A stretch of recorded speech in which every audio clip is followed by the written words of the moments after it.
Hello everyone, welcome to PCS Newspaper. So today we are going to discuss the part 2 of physics. ठीक है, तो part 2 आज हम लोग कंप्लीट डिस्कस करने वाले हैं। आगे बढ़ते हैं। आज हम लोग साउंड और इलेक्ट्रिसिटी से रिलेटेड जितने भी कॉन्सेप्ट हैं उसको अच्छे से डील करने वाले हैं। ठीक है, आज का ये आपका टॉपिक हो गया। ठीक है, यहाँ पे देख रहे हैं कि आपका चैनल पे ऑलरेडी डिफरेंट डिफरेंट जो सब्जेक्ट हैं ऑलरेडी क्लासेस चल रहे हैं। If you haven't watched it, आप वहाँ पे एक्सप्लोर कर लीजिए चैनल को। और if you like the content, do subscribe and hit a like button. ठीक है, so without any further ado, let's straight away start to the concept. तो अभी सबसे पहले हम लोग कॉन्सेप्ट समझते हैं कि साउंड साउंड जैसे भी बोलते हैं तो कैसे प्रोपागेट करता है, कैसे वो ट्रैवल करता है, उसका नेचर क्या होता है। ठीक है, सबसे पहले इस चीजों को हम लोग समझते हैं। तो sound is produced by vibrating the body. ठीक है, अब जब साउंड प्रोड्यूस होता है तो क्या होता है वो जैसे मीडियम में कोई अगर प्रोड्यूस हुआ, ठीक है, तो यहाँ पे देख रहे हो कि उस चीज में वाइब्रेशन स्टार्ट होता है। ठीक है, तो साउंड कैसे ट्रेवल करता है, जैसे आप देखेंगे कि ये हो गया, इसी को क्या बोलते हैं, कंप्रेशन। ठीक है, कंप्रेशन होता है और रेयरफेक्शन होता है। इसका मीनिंग ये होता है कि जब कंप्रेशन हो रहा है मतलब कि जो पार्टिकल होंगे एकदम काफी क्लोज हो जाएंगे, और रेयरफेक्शन होगा तो पार्टिकल क्या हो जाएंगे, फिर काफी दूर दूर हो जाएंगे। तो साउंड जो है इसी तरह से ट्रेवल करता है। ठीक है, मतलब इसको ट्रेवल करने का एक और चीज है कि टू एंड फ्रो, मतलब आगे और पीछे वाला मोशन में ये ट्रेवल करता है। ठीक है, तो आगे बढ़ते हैं, इस चीज को समझते हैं। अब देखिए यहाँ पे to and fro, back and forth motion दिया हुआ है of an object is called vibration. ठीक है, आगे पीछे जाए या बैक एंड फोर्थ। ठीक है, टू फ्रो आगे पीछे एंड बैक एंड फोर्थ अगर होगा तो उसको क्या बोलते हैं हम लोग, वाइब्रेशन बोलते हैं। ठीक है, तो अब साउंड को ट्रेवल करने के लिए हमेशा मीडियम की आवश्यकता होती है। अगर आपका मीडियम नहीं रहेगा तो साउंड ट्रेवल नहीं करेगा। ठीक है, आगे बढ़ते हैं। अब देखिएगा कि sound needs a medium for propagation, जैसा कि मैंने बताया। तो साउंड किस में ज्यादा तेजी से ट्रेवल करता है। ठीक है, अगर आप देखेंगे कि साउंड जो होता है वो सॉलिड में बहुत तेजी से ट्रेवल करता है, जबकि लिक्विड में थोड़ा कम करता है और गैस में उससे कम करता है। आपको अगर इसका एग्जांपल समझना हो तो कैसे आप समझ सकते हैं, जैसे ट्रेन जब पटरी पे आ रही होती है, ठीक है, तो अगर आप ट्रेन की पटरी पे कान लगा करके अगर सुनेंगे तो ट्रेन बहुत दूर रहता है, फिर भी पटरी में वाइब्रेशन होता है, वहां से आपको पता चल जाएगा। लेकिन आप ऐसे जनरल खड़ा होकर देखेंगे तो आपको पता नहीं चलेगा, बट पटरी में वो चीज आ जाता है। इसका मतलब कि जो साउंड ट्रेवल कर रहा है सॉलिड में, ये कहीं ना कहीं क्या होता है, सबसे ज्यादा होता है। लिक्विड में उससे कम होता है। जैसे अगर आप बोल रहे हैं पानी में बोलिएगा, तो उसके बाद देखिएगा कि साउंड जो ट्रेवल करता है उसका जो क्या बोलते हैं, साउंड की जो जो इंटेंसिटी होती है वो कम हो जाती है। आप कोई पानी में बोल रहे हैं तो आपको थोड़ा कम सुनाई देता होगा। ठीक है, और गैस में उससे क्या होगा, उससे कम होता है। ठीक है, ये आपका कॉन्सेप्ट हो गया। इसी कॉन्सेप्ट से रिलेटेड इस बार का जो बीपीएससी में कॉन्सेप्ट पूछा गया था। ठीक है, इसमें क्वेश्चन बना करके दिया हुआ था कि in which medium the sound travel the fastest. ठीक है, तो उसमें दिया हुआ था जैसे कि स्टील दिया हुआ था, आपको मैं बता रहा हूँ, स्टील दिया हुआ था, वाटर दिया हुआ था, ऑयल दिया हुआ था। तो ये आप कुछ भी उठा के देख लें। जैसा कि मैंने आपको बताया कि किसमें ट्रेवल करता है, सॉलिड में सबसे ज्यादा ट्रेवल करता है। स्टील क्या है, एक सॉलिड है। वाटर क्या है, लिक्विड है। ये दोनों लिक्विड हो गए। अगर आपको एयर भी ऑप्शन में दे दिया तो ये चारों मीडियम में सबसे ज्यादा किसमें ट्रेवल करता है आपका साउंड, सॉरी, तो स्टील में करता है, जो कि इस बार का बीपीएससी में आपका दिया हुआ था। ठीक है, तो आई होप 71st बीपीएससी की मैं बात कर रहा हूँ, तो आई होप सबको समझ में आया होगा कि कैसे ट्रेवल करता है। ठीक है, आगे बढ़ते हैं। अब जैसे साउंड क्या होता है, साउंड का दोनों नेचर को हम लोग सबसे पहले समझ लेते हैं। तो जैसे क्या होता है कि साउंड एक लॉन्गिट्यूडनल वेव है। लॉन्गिट्यूडनल वेव है मतलब कि क्या, कैसे ट्रेवल करेगा, कि अगर साउंड इस डायरेक्शन में ट्रेवल कर रहा है तो इसका जो पार्टिकल का वाइब्रेशन या जो मूवमेंट होगा, वेव का भी मोशन किसी डायरेक्शन में वो सेम डायरेक्शन में होगा।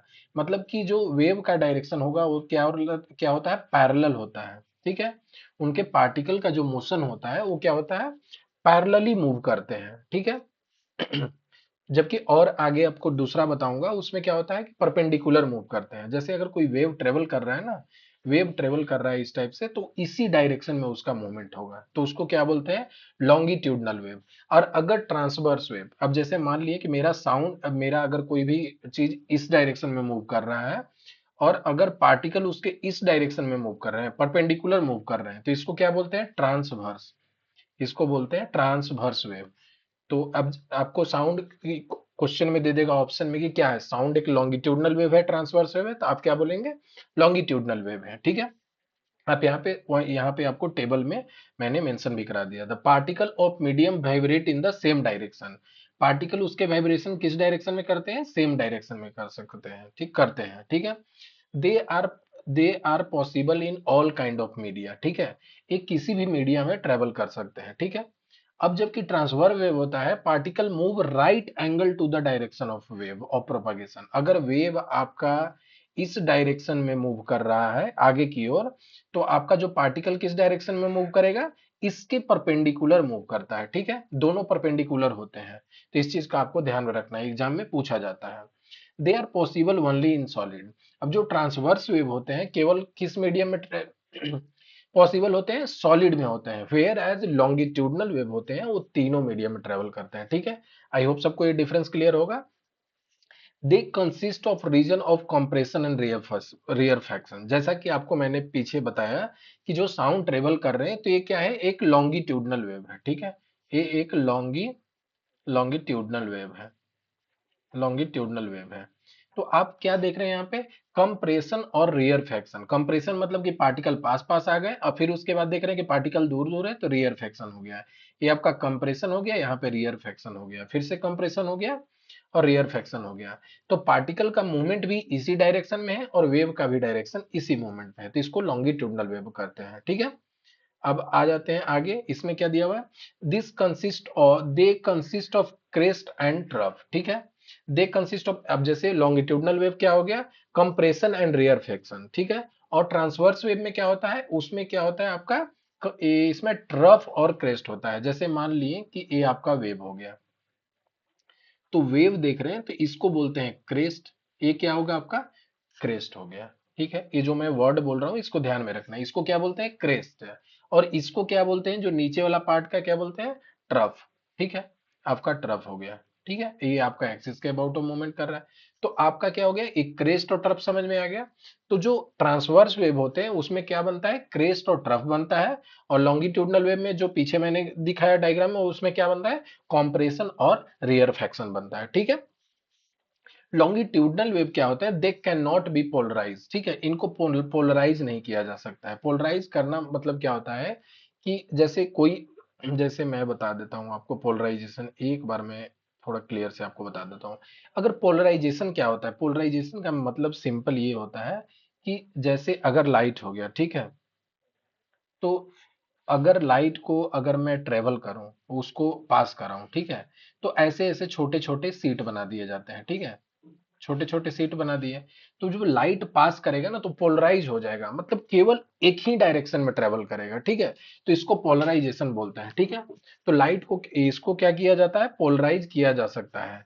This can be polarise. Transverse wave को क्या किया जा सकता है, पोलराइज किया जा सकता है, जबकि लॉन्गिट्यूडनल वेव का पोलराइजेशन नहीं किया जा सकता है। ठीक है, जैसे उसमें कैसे, एक मैंने स्क्रीन लगा दिया और उसमें छोटे छोटे जो है ना, एक सीट, सीट में क्या बोल रहे हैं, स्पेस दिया हुआ है, उससे जब ट्रेवल करेंगे तो बाकी जो डिफरेंट डायरेक्शन में वेव ट्रेवल कर रहे होते हैं वो वहां पे स्ट्रेन हो जाते, छम, वहां पे क्या होते हैं, छन जाते हैं, वहां पे रुक जाते हैं। ठीक है, और बाकी एक डायरेक्शन में, तो वो पोलराइजेशन हो गया, पोलराइजेशन ऑफ लाइट। आपको सिंपल लैंग्वेज में मैंने समझा दिया है।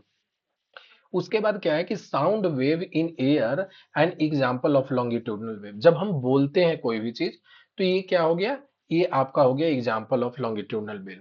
तो ये जो मैं जितने भी यहाँ कॉन्सेप्ट आपको यहाँ पे लिख के दिया हूँ, ये एग्जाम में ऑप्शन के तौर पे दे देगा और आपको पूछ लेगा। ऐसे क्वेश्चन पूछ देगा कि विच ऑफ द फॉलोइंग, जो लॉन्गिट्यूडनल और ट्रांसवर्स में से आपको बताना होगा कि दे consist of crest and trough, तो आपको क्या बताना होगा, ट्रांसवर्स वेव है। ठीक है, आई होप आपको ऐसे इस चीजों को ध्यान में रखना है। साउंड वेव का एग्जांपल बता दिया, क्या है, लॉन्गिट्यूडनल वेव है। Vibration in string is an example of transverse wave. अगर आपने एक स्ट्रिंग ले लिया, ठीक है, जैसे मान लिए कि एक आपने यहाँ पे रस्सी ले लिया, ठीक है, और इसको आप ऐसे ऐसे मूवमेंट कर रहे हैं, वाइब्रेट कर रहे हैं, इसको आप क्या कर रहे हैं, जोल्ट कर रहे हैं या मूवमेंट कर रहे हैं। तो अभी इसमें जो मूवमेंट करेंगे, तो इसका रोप कैसे होने लगेगा, ऐसे होने लगेगा। ठीक है, तो इसमें क्या बोलेंगे, ये जो मूवमेंट है इसको बोलते हैं ट्रांसवर्स वेव। ठीक है, अब जैसे आप देखिएगा कि इसका जो पार्टिकल यहाँ पे था ये ऊपर जा रहा है, और ये जो पूरा वेव है ये किस डायरेक्शन में जा रहा है, इस डायरेक्शन में जा रहा है, तो इसको इसको बोलते हैं ट्रांसवर्स वेव। ठीक है, आई होप सबको समझ में आया होगा। अब कुछ की टर्म है रिलेटेड समझ लेते हैं। Characteristic of sound wave, sound wave का कैरेक्टरिस्टिक समझ लेते हैं। फ्रीक्वेंसी क्या होता है, फ्रीक्वेंसी हो गया कि कितना बार कोई चीज अकर कर रहा है। अगर सिंपल आप अगर टर्म्स में अगर याद रखें, तो जैसे आपको कोई पूछता है कि मैं घर जाता हूं, तो घर जाने की फ्रीक्वेंसी क्या है, मतलब आप कितने दिन पे जाते हो, 1 महीना पे जाते हो, 4 महीना पे जाते हो। तो जैसे आपको अगर मैं फ्रीक्वेंसी समझा दूं यहाँ पे, जैसे मान लिए कि कोई भी वेव है, तो वेव जब ट्रेवल कर रहा है तो एक साइकिल यहाँ से स्टार्ट किया और ये पूरा साइकिल कंप्लीट हो गया, इसको बोलते हैं कंप्लीट साइकिल। कि ये वेव यहाँ से प्रोपेगेट किया और ये ट्रेवल करते करते अपना एक साइकिल यहाँ पे कंप्लीट कर लिया। तो इसको जो कंप्लीट साइकिल को मूवमेंट करने में जो टाइम लगता है इसको बोलते हैं टाइम पीरियड। टाइम पीरियड, ठीक है, ये हो गया टाइम पीरियड। ठीक है, और यही फ्रीक्वेंसी क्या होता है, फ्रीक्वेंसी आपका होता है 1/टाइम पीरियड। ठीक है, 1/टाइम पीरियड को हम लोग क्या बोलते हैं, फ्रीक्वेंसी। और इसका यूनिट आपका हर्ज होता है, आगे आपको फिर बताऊंगा भी। इसका यूनिट क्या होता है, हर्ज होता है। ठीक है, और या इसको आप क्या बोलते हैं, सेकेंड इनवर्स भी बोल सकते हैं। ये भी क्वेश्चन में ऑप्शन में दिया जाएगा, पूछा जा सकता है। ठीक है, तो ये आपका हो गया टाइम पीरियड। टाइम पीरियड मतलब आपको दूसरा एग्जांपल से समझा देता हूं यहाँ पे। जैसे मान लिए कि आप एक यहाँ पे कोई ऑब्जेक्ट जो है ऐसे लटका हुआ है, जैसे कि आप पेंडुलम में देखते होंगे। तो ये पेंडुलम अगर यहाँ से स्टार्ट हुआ, ठीक है, और ये पूरा गया यहाँ पे और इस पॉइंट को आया, ठीक है, और फिर से यहाँ से इस पॉइंट को ट्रेवल किया, फिर इसको बैक यहाँ पे आ गया। तो ये जो पूरा टू एंड फ्रो मोशन पूरा कंप्लीट करने में जो टाइम लगता है इसको क्या बोलते हैं, टाइम पीरियड ऑफ द, ठीक है, टाइम पीरियड ऑफ जो वेव जो होता है उसको बोलते हैं। ठीक है, एम्पलीट्यूड क्या होता है, एम्पलीट्यूड ये होता है कि ये जो यहाँ आप देख रहे हैं एक्सिस से, ये जो ऊपर डिस्टेंस टोटल जो मैक्सिमम डिस्टेंस जो पार्टिकल ट्रेवल करता है इसको क्या बोलते हैं, एम्पलीट्यूड। ठीक है, इसको बोलेंगे एम्पलीट्यूड, एम्पलीट्यूड। ठीक है, और आपका स्पीड क्या हो गया कि ये जो वेव कुछ स्पीड से जो ट्रेवल कर रहा होगा इसका स्पीड जैसे लेट्स से v से डिनोट करते हैं, तो ये इसका स्पीड हो गया। जो सिंपल जैसे आप कहीं जा रहे हैं तो जिस स्पीड से जा रहे हैं, तो उसी तरह से वेव जिस स्पीड से ट्रेवल कर रहा हो स्पीड हो गया। एम्पलीट्यूड हो गया कि आपका जो ये ओरिजिन जो एक्सिस है यहाँ से पार्टिकल का मैक्सिमम डिस्टेंस जो कवर करता है एम्पलीट्यूड हो गया। और यहाँ से एम्पलीट्यूड इसको भी बोल सकते हैं और यहाँ पे भी बोल सकते हैं। ठीक है, तो ये आपका एम्पलीट्यूड हो गया। फ्रीक्वेंसी क्या हो गया, 1/टाइम पीरियड हो गया, उसका यूनिट हर्ज होता है और सेकेंड इनवर्स होता है। ठीक है, आई होप सबको यहां तक समझ में आया होगा। अब थोड़ा सा जो भी अभी तक हमने पढ़ा उसको डिटेल से समझते हैं कि क्या है कॉन्सेप्ट। ठीक है, कंप्रेशन, कंप्रेशन क्या है, compression are the region where the particle are crowded together and represented by the upper portion. ठीक है, represented by the, represented by the upper portion of the curve. ठीक है, तो अब आप जैसे मैंने स्पीकर से अगर मैंने गाना बजाया, तो गाना बजाया तो जब ये साउंड ट्रेवल करेगा तो पहले ये जो पार्टिकल होते हैं पास पास पास होते हैं, फिर उसके बाद रियर फ्रिक्शन आ जाता है, थोड़ा थोड़ा जो है ना आपस में दूरी बना लेते हैं, फिर यहाँ कंप्रेशन होता है। तो ये आप देख रहे होंगे कंप्रेशन और रियर फ्रिक्शन का ये क्या होता है, कंटिन्यूअस सीरीज बन रहा होता है। ठीक है, तो आपको यहाँ क्या बताना होगा, यहाँ पे डेंसिटी वैरी करता है, जहाँ पे हाईली डेंस होगा घनत्व जो होता है यहाँ पे ज्यादा होता है, यहाँ पे कम होता है, फिर यहाँ डेंसिटी ज्यादा होगा। ठीक है, तो इसी पूरा चीज को जो रिपीट करता है ये आपका हो गया कंप्रेशन। ठीक है, रेयर फ्रिक्शन क्या हो गया, जब पार्टिकल फिर से दूर दूर जा रहे हैं, ये क्या हो गया, रेयर फ्रिक्शन हो गया। ठीक है, ये वाला आपका पार्ट रेयर फ्रिक्शन हो गया। रेयर फ्रिक्शन क्या हो गया, मैं यहाँ पे कंप्लीट पीडीएफ भी आपको प्रोवाइड कर दिया जाएगा ताकि आपको रिवीजन में आसानी होगा। टेलीग्राम से आप ज्वाइन कर लेंगे तो वहां पे आपको मिल जाएगा। रिफ्रैक्शन क्या हो गया, are the region of low pressure. ठीक है, वहां पे प्रेशर क्या होते हैं, लो होते हैं, where the particle are spread apart and represented by the valley and this is the lower portion of the curve. ठीक है, अब आपको इस चीज को पूरे अच्छे से समझ लेना है। अब जैसे मान लिया कि क्या हो गया, पार्टिकल अगर बहुत पास पास है तो वहां पे क्या होगा, प्रेशर ज्यादा लगेगा। ठीक है, अब जैसे मान लिए कि आप अगर देखते हैं कि कहीं एक रूम में बहुत ज्यादा लोग होंगे, तो कहीं वहां पे क्या प्रेशर बढ़ जाएगा, प्रेशर इन ए सेंस बढ़ जाएगा कि लोग आपस में क्या करने लगेंगे, आराम से नहीं रहेंगे, कि कोई एक दूसरे को धक्का मारेगा, तो ये क्या होगा, प्रेशर। तो वैसे ही क्या होता है कि जब पार्टिकल बहुत ज्यादा पास पास होते हैं तो प्रेशर ज्यादा होता है। ठीक है, आपको सिंपल में समझा रहा हूँ। ठीक है, और अगर पार्टिकल दूर दूर होते हैं तो प्रेशर क्या होता है, कम होता है। तो कंप्रेशन में प्रेशर क्या होगा, ज्यादा होगा, रेयर फ्रिक्शन में क्या होगा, कम होगा। अब आपको एक चीज है कि कंप्रेशन जो जिसमें ज्यादा होता है, पार्टिकल पास पास होते हैं, उसको किससे डिनोट किया जाता है? Upper portion of the curve से। Upper portion of the curve क्या हो गया? ये वाला पार्ट हो गया, ठीक है, इससे डिनोट किया जाता है।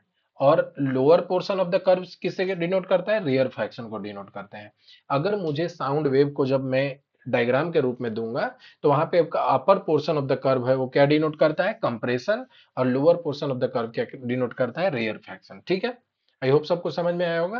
पीक मैं ऑलरेडी बता चुका हूं कि पीक जो होता है उसको क्या बोलते हैं? ये जो जो पॉइंट होता है इसको क्या बोलते हैं? क्रेस्ट। ये आपका हो गया क्रेस्ट, और ये आपका हो गया क्या? नीचे वाला पॉइंट, सबसे नीचे वाला पॉइंट, इसको क्या बोलते हैं? ट्रफ, जो कि यहाँ आपको लिखा भी हुआ है, ठीक है। ठीक है, ये आपको हो गया। The distance between the two consecutive compression और टू कंजिक्यूटिव रेयर फ्रैक्शन जो होता है उसको वेवलेंथ बोलते हैं। अब कोई भी दो वेव, अब आपको पूछेगा कि वेव क्या होता है, उसको लेमडा से डिनोट करते हैं। ये आपको लेमडा दिया हुआ है। आप क्या कर सकते हैं? कोई भी दो ट्रफ उठाए, ये ट्रफ उठाए, ये ट्रफ उठाए, दोनों के बीच में जो डिस्टेंस हो गया उसको लेमडा बोलते हैं। या कोई दो ट्रफ के बीच में डिस्टेंस, या तो आप ट्रफ नीचे वाला पार्ट को उठा लीजिए, ये क्या हो जाएगा? लेमडा होगा, जो कि सेम ही होता है। तो इसको निकालने के लिए क्या है? दो ट्रफ और दो कंप्रेशन के बीच में जो डिस्टेंस होता है वेव में, उसको क्या बोलते हैं? वेवलेंथ बोलते हैं, जिसको लेमडा से हम लोग डिनोट करते हैं, ठीक है। आई होप सबको ये चीज समझ में आया होगा। अगेन आप यहाँ पे देख लीजिए, वही चीज को क्या यहाँ पे मेंशन किया हुआ है, ये आपका हो गया वेवलेंथ। दो तरफ के बीच में डिस्टेंस है। एम्पलीट्यूड आपको क्या बताया था? एक्सिस से ये जो पार्टिकल मैक्सिमम डिस्टेंस ट्रेवल करता है क्या हो गया? आपका एम्पलीट्यूड हो गया। ये भी मैक्सिमम डिस्टेंस ट्रेवल कर रहा है, तो ये क्या हो गया? आपका एम्पलीट्यूड हो गया। वन ऑसिलेशन क्या? ये जो टाइम पीरियड मैंने बताया था, टाइम पीरियड क्या था? पार्टिकल यहाँ से स्टार्ट किया और फिर वही सेम पोजीशन में आ गया, ठीक है। आप देख रहे होंगे कि पार्टिकल यहाँ से ऐसे निकल रहा है, सेम पोजीशन को यहाँ पे अटेन कर रहा है, तो ये क्या हो गया? कंप्लीट साइकिल हो गया, ठीक है। इसको बोलते हैं टाइम पीरियड, ठीक है। और वन बाई टाइम पीरियड क्या होता है? फ्रीक्वेंसी, ठीक है। Amplitude and frequency are the two important properties of the sound. तो ये दोनों प्रॉपर्टीज होते हैं, तो मैं ऑलरेडी बता चुका हूं ये दोनों को। और टू एंड फ्रो मोशन जो करते हैं इसको क्या बोलते हैं हम लोग? ऑसिलेटरी मोशन का वो बोलते हैं, ठीक है। ठीक है, आपको ये चीज समझ में आया होगा, आई होप। अब आगे बढ़ते हैं। अब क्या होता है कि नंबर ऑफ ऑसिलेशन पर second is called frequency. Number of oscillation पर सेकेंड, कि कितना ऑसिलेशन जो है एक सेकेंड में हो रहा है, ठीक है ना। हर सेकेंड में कितना ऑसिलेशन हो रहा है। ऑसिलेशन मतलब क्या होता है कि जैसे मान लिए कि ए वाला साइकिल जो आप देख रहे हैं, ठीक है, ए वेव का पूरा एक साइकिल बन रहा है, एक सेकेंड में कितनी बार हो रहा है, ठीक है। अगर एक सेकेंड में 10 बार हो रहा है तो आप फ्रीक्वेंसी बताएंगे 10, ठीक है। तो ये आपको वही बताता है, ठीक है। वन बाई टाइम पीरियड से क्या आपको निकल जाएगा? फ्रीक्वेंसी निकल जाएगा, ठीक है। तो यहाँ पे आप देख रहे होंगे फ्रीक्वेंसी ऑफ ऑसिलेशन। अब ये दोनों डायग्राम को देखिए और आप बता सकते हैं कि जब स्पीकर से यहाँ गाना चल रहा है तो इसमें किस केस में लो फ्रीक्वेंसी और हाई फ्रीक्वेंसी है। जैसे अब यहाँ देखिएगा कि लो फ्रीक्वेंसी है, क्यों? रीजन बीइंग क्यों? कि यहाँ पे देखिएगा कि ये बहुत ज्यादा जो है ना, पास पास नहीं है, दूर दूर है, ठीक है। तो इसमें क्या हो गया? बहुत पास पास नहीं है। आप अगर एक टाइम पीरियड देखें तो इसको ज्यादा टाइम लग रहा है एक साइकिल को कंप्लीट करने में। ये अगर आप देख रहे हैं तो ये क्या हो रहा है? ज्यादा टाइम लग रहा है इसको कंप्लीट करने में। जैसे आपको मैं यहाँ दिखा देता हूँ। अगर कोई वेव यहाँ से ट्रेवल करना स्टार्ट किया, ठीक है, तो ये वाला एक्सिस क्या है? टाइम है। तो जब टाइम यहाँ पे है तो ये जब पास पास होगा तो कम टाइम लगेगा। अब आप देखिए कि यहाँ पे पास पास है तो क्या कम टाइम लग रहा है यहाँ पे, ठीक है। और यहाँ पे चीजें दूर दूर है तो ये क्या हो गया? आपका लो फ्रीक्वेंसी हो गया। यहाँ पे फ्रीक्वेंसी हाई है क्योंकि नंबर ऑफ टाइम ज्यादा है। वो वेव जो वेव फॉर्म हो रहा है वो नंबर ऑफ टाइम जो उसमें क्या हो रहा है? ज्यादा बन रहा है, ठीक है। स्मॉल टाइम में अगर दोनों जगह सेम टाइम लेते हैं तो इसमें क्या होगा? कम बनेगा और इसमें ज्यादा बनेगा, ठीक है। सिंपल है। फ्रीक्वेंसी को किस टर्म्स में लिखा जाता है? हर्ट्ज, ठीक है। एच जेड से उसको डिनोट करते हैं हर्ट्ज, जो कि मैं पीछे बता चुका हूँ। Time taken for one complete oscillation is called time period. बता चुका हूं ऑलरेडी कि कोई भी वेव को एक कंप्लीट ऑसिलेशन होने में जो टाइम लगता है उसको टाइम पीरियड बोलते हैं। रिप्रेजेंट किससे करते हैं? इसको टी से डिनोट करते हैं। इसका यूएसए यूनिट क्या होता है? सेकेंड होता है। ऐसा यूनिट, बेसिक यूनिट जो होता है वो क्या है? सेकेंड होता है। फ्रीक्वेंसी को क्या बोलते हैं? फ्रीक्वेंसी ऑफ वन हर्ज इज द वन ऑसिलेशन पर सेकेंड। अगर अगर वन ऑसिलेशन पर सेकेंड है इसका मतलब कितना है? वन हर्ज है, ठीक है। फ्रीक्वेंसी डिटरमाइन द श्रिलनेस और पिच ऑफ द साउंड, ठीक है। श्रिल साउंड क्या होता है? श्रिल साउंड बहुत पतला सा साउंड होता है, जैसे जो होता है ना, जैसे हम लोग बोलते हैं तो ये वाला साउंड हम लोग का उस लो फ्रीक्वेंसी का हम लोग का साउंड, मेल का साउंड लो फ्रीक्वेंसी का होता है, ठीक है। हाई फ्रीक्वेंसी होता है और हाई पिच होता है। जैसे ए क्या हो गया, यहाँ हाई पिच मतलब क्या हो गया, हाई, जब frequency determine the shrillness and pitch of the sound, ठीक है। श्रिलनेस, श्रिल आपको पता होता है क्या होता है, थोड़ा सा जो है पतला जैसा साउंड होगा उसको श्रिल बोलते हैं, और तेज आवाज होती है, ठीक है।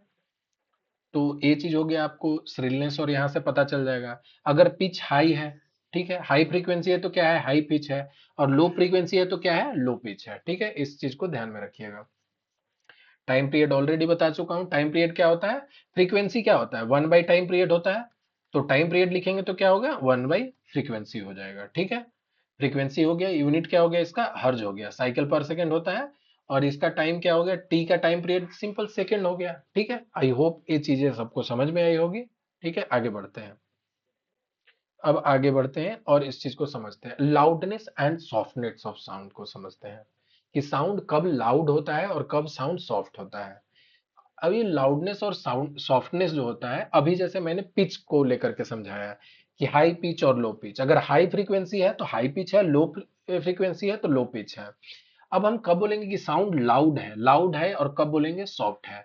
Of the sound is determined basically by amplitude. अगर एम्पलीट्यूड से हमको डिसाइड क्या करेंगे कि वो साउंड लाउड है या सॉफ्ट है।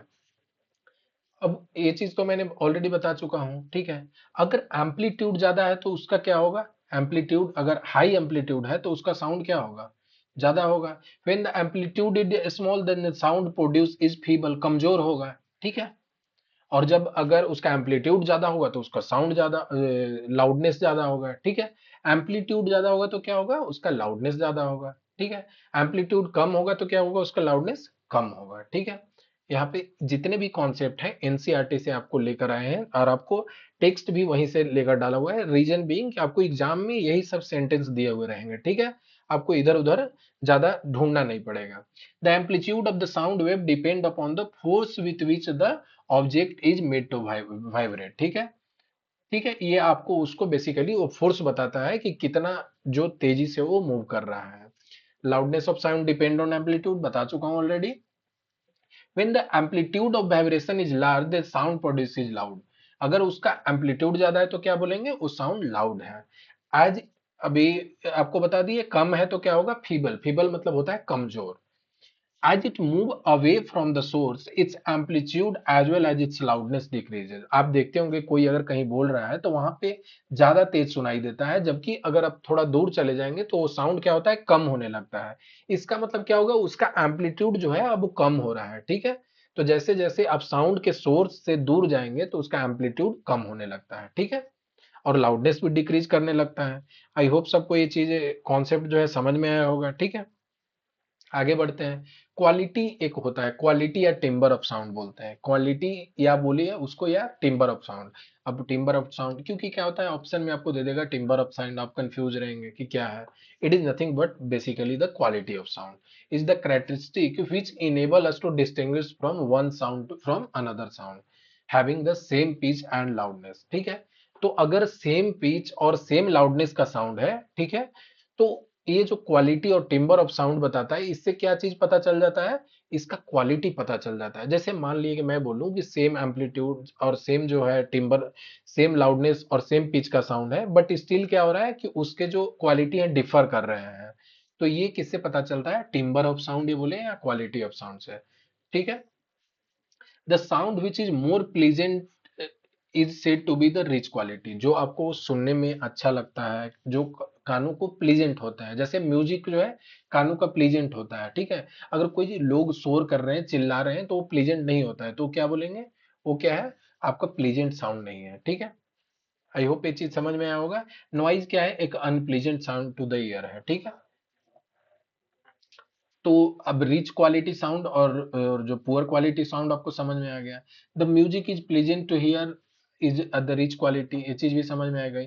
Sound of single frequency is called tone. अब एक फ्रीक्वेंसी अगर रहेगा, सिंगल फ्रीक्वेंसी का अगर कोई साउंड है तो उसको बोलते हैं टोन, ठीक है। ये भी आपको ऑप्शन में पूछा जा सकता है, एग्जाम में पूछा जा सकता है। सिंगल फ्रीक्वेंसी रहेगा तो क्या बोलेंगे, उसको टोन बोलेंगे, ठीक है। And sound which is produced due to mixture of several frequency. अब जैसे मान लीजिए कि बहुत सारे फ्रीक्वेंसी से अगर कोई साउंड बन रहे हैं, जैसे कि कोई 20 लोग बैठ के, या मतलब जो है ना अलग अलग साउंड जो फ्रीक्वेंसी का अगर मैं कुछ बजा रहा हूँ, ठीक है, तो वो जो साउंड बनते हैं उसको क्या बोलते हैं, नोट बोलते हैं। ये सब म्यूजिक में भी कहीं ना कहीं आपको टोन और नोट सुनने को मिलेगा। तो मिक्सचर ऑफ सेवरल फ्रीक्वेंसी को क्या बोलते हैं, टोन बोलते हैं। और अगर एक फ्रीक्वेंसी का अगर कोई भी साउंड है तो उसको क्या बोलते हैं, टोन बोलते हैं। और मिक्सचर ऑफ फ्रीक्वेंसी का अगर रहेगा तो उसको क्या बोलते हैं, नोट बोलते हैं। ठीक है, आई होप सबको समझ में आया होगा। आगे बढ़ते हैं। अब स्पीड ऑफ साउंड क्या होता है, कि मतलब साउंड का स्पीड क्या है, ठीक है, किस स्पीड से साउंड ट्रेवल कर रहा है। जैसे अब जो आपको क्या बताया था, रेयर फ्रैक्शन और जो कंप्रेशन था वो था बताया था। अब वो जो रेयर फ्रैक्शन और जो कंप्रेशन हो रहा है वो कहीं ना कहीं लॉन्गिट्यूडनल डायरेक्शन में हो रहा है, इस डायरेक्शन में हो रहा है। तो जब वो इस डायरेक्शन में हो रहा होगा तो उसका कुछ वेलोसिटी होगा। आप देखते होंगे कि कोई लोग एक जगह तुरंत बोलेगा तो आपको नहीं सुनाई देता है, ठीक है। जैसा कि आपको बता रहा हूँ एक एग्जांपल, बेसिक से आपको एग्जांपल बता देता हूँ कि आप अगर थंडर अगर देखते होंगे, जो बिजली कड़कती है देखते होंगे, तो सबसे पहले क्या आता है, बिजली दिखाई देता है, उसके बाद साउंड सुनाई देता है। तो बिजली के, क्योंकि लाइट का स्पीड क्या होता है, बहुत ज्यादा होता है, लाइट का स्पीड साउंड से ज्यादा होता है। तो सबसे पहले मुझे दिखाई देता है और उसके बाद क्या होता है, सुनाई देता है, ठीक है। तो इसका मतलब कि कुछ तो टाइम लगता है उसको ट्रेवल करने में। तो वैसे ही जब वेव ट्रेवल करते हैं तो उसको ट्रेवल करने में कुछ टाइम लगता है, उसकी कुछ स्पीड होती है, तो वो स्पीड को मान लेते हैं वी। अभी जैसा आपको जब वेव बता रहा था मैंने बताया कि वेव इस फॉर्म में होता है, ठीक है, वेव इस फॉर्म में हो गए। ये दोनों के बीच में डिस्टेंस क्या बोलते हैं, लेमडा। ठीक है, लेमडा हो गया, ये आपका हो गया लेमडा। ठीक है, तो जिसको वेवलेंथ भी बोलते हैं, तो ये लेमडा क्या हो गया, वेवलेंथ हो गया। और जब एक साइकिल अगर कंप्लीट हुआ उसको क्या बोलते हैं, टाइम पीरियड। ठीक है, अब यहां से यहां अब आपको टाइम पीरियड निकालने का क्या बताया था, एक सिंपल कॉन्सेप्ट है कि जो जिस पोजीशन में इनिशियली है अगर वो सेम पोजीशन में अगर आ जाता है तो उसको क्या बोलेंगे, कि मतलब दोनों क्या है, एक तो उसको बोलते हैं कि फेज में है, और दूसरा क्या बोलते हैं कि दोनों के बीच में जो डिस्टेंस होगा उसको लेमडा बोलते हैं। अब अगर आप देख लीजिए कि ये दोनों सेम कंडीशन में है, तो सेम कंडीशन में आ गया कि यहाँ ऊपर था ट्रफ से, क्रेस्ट से स्टार्ट किया फिर क्रेस्ट में आ गया। तो ये जो पूरा टाइम ट्रेवल करने में कितना लगा होगा टाइम, तो इसको बोलेंगे टाइम पीरियड बोलते हैं। या यहाँ इनिशियल पोजीशन सेम था और फिर सेम आ गया, तो इसको क्या बोलते हैं, टाइम पीरियड। ठीक है, तो कोई भी एक वेव को पूरा कंप्लीट साइकिल कंप्लीट होने में जो टाइम लगता है उसको क्या बोलते हैं, वेवलेंथ। तो स्पीड क्या होता है, डिस्टेंस बाय टाइम। डिस्टेंस अगर मैं दो क्रेस्ट के बीच में कितना डिस्टेंस है, लेमडा, और ये टाइम कितना लगा, तो टी। तो लेमडा बाई टी क्या हो गया, वेव का स्पीड हो गया, जो कि ये वही चीज यहाँ दिया हुआ है, डिस्टेंस बाई टाइम, सिंपल आपको पता होगा। ठीक है, एक और चीज जैसे मैंने बताया कि लेमडा बाई टी, अब इसको क्या और क्या लिख सकते हैं, लेमडा तो लेमडा हो गया। अब वन बाई टाइम पीरियड को मैंने पीछे बताया था क्या होता है, frequency, frequency equal to one by time period. तो इसको क्या लिख सकते हैं, लेमडा इंटू एफ। तो अब आपको ध्यान एग्जाम में हमेशा रखना है कि v इक्वल टू क्या होगा, लेमडा इंटू एफ। लेमडा हो गया वेवलेंथ और एफ हो गया फ्रीक्वेंसी। ये आपको एग्जाम में क्वेश्चन सॉल्व करा के देंगे, ठीक है। ये आपको बिल्कुल से ध्यान में रखना है, ठीक है। आगे बढ़ते हैं। ये हो गया लेमडा, और या तो आप इसको न्यू से डिनोट करते हैं फ्रीक्वेंसी को, और सिंपली एफ से भी कर सकते हैं, ठीक है। तो ये आपका हो गया स्पीड। स्पीड आपको समझ में आ गया होगा। The speed of sound is defined as the distance which a point on the wave such as compression और rarefaction travel per unit time. ठीक है, वही है कि एक टाइम में जो कंप्रेशन से रेयरफेक्शन गया और फिर कंप्रेशन आने में जो टाइम लगता है उसको क्या बोलते हैं, ये आपका हो गया, इसको इसको क्या हो गया, एक साइकिल हो गया। और जो जिस स्पीड से ट्रेवल कर रहा होता है उसको क्या बोलते हैं, ये आपका उसका स्पीड ऑफ साउंड हो गया। The speed of sound remains almost same for all the frequency in the given medium. अगर कोई भी गिवन मीडियम है तो उसमें जो उसका फ्रीक्वेंसी होता है वो, अगर स्पीड ऑफ साउंड जो होता है वो ऑलमोस्ट सेम होता है फॉर ऑल द फ्रीक्वेंसी। जैसे अगर फ्रीक्वेंसी क्या होता है, अलग अलग फ्रीक्वेंसी का, जैसे आपने सुना होगा कि जैसे गाने बजते हैं तो अलग अलग फ्रीक्वेंसी पे, जैसे पटना से अगर कोई समाचार आ रहा है तो इतने फ्रीक्वेंसी पे, अगर आप कभी सुने होंगे, या रेडियो मिर्ची 98.5 इस टाइप का आता है, तो सबके अलग अलग फ्रीक्वेंसी होते हैं, ठीक है। बट जो स्पीड ऑफ साउंड जो होता है वो सब एक गिवन मीडियम में सबके लिए सेम होता है। ये आपका कॉन्सेप्ट एग्जाम में पूछा जा सकता है, ठीक है।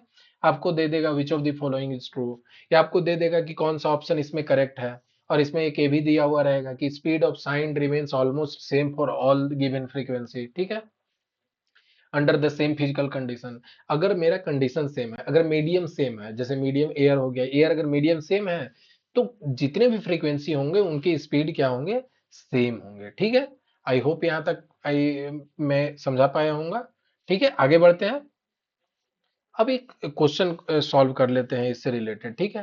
तो यहाँ पे एक आपका क्वेश्चन दिया हुआ है कि sound wave has frequency 2 kilo hertz है, ठीक है, 2 किलो हर्ज हो गया, एंड वेव लेंथ उसका दिया हुआ है 35 centimetre. How long will it take to travel 1.5 centimetre, ठीक है। तो सबसे पहले क्या करते हैं, सबसे पहले इसको लिख लेते हैं जितने भी डेटा दिया हुआ है, ठीक है। फ्रीक्वेंसी कितना दिया हुआ है, 2 किलो हर्ज दिया हुआ है, ठीक है। किलो हर्ज दिया हुआ है तो किलो हर्ज से इसका बेसिक यूनिट में किलो में कितना होता है, 1000। तो यहाँ 1000 हो गया किलो का, और ये आपका 2 दिया हुआ है, ठीक है। तो यहाँ की लिख सकते, कितना लिख सकते हैं, इतना हर्ज लिख सकते हैं। जैसे 1 केजी में 1000 ग्राम होता है, वैसे ही 1 किलो हर्ज में कितना हो जाएगा, 1000। तो यहाँ 2 है तो कितना हो जाएगा, 2000, 2000 कितना हो जाएगा, हर्ज हो जाएगा, ठीक है, मैंने निकाल लिया। वेवलेंथ, अगर वेवलेंथ दिया हुआ है तो वेवलेंथ को किससे, लेमडा से डिनोट करते हैं।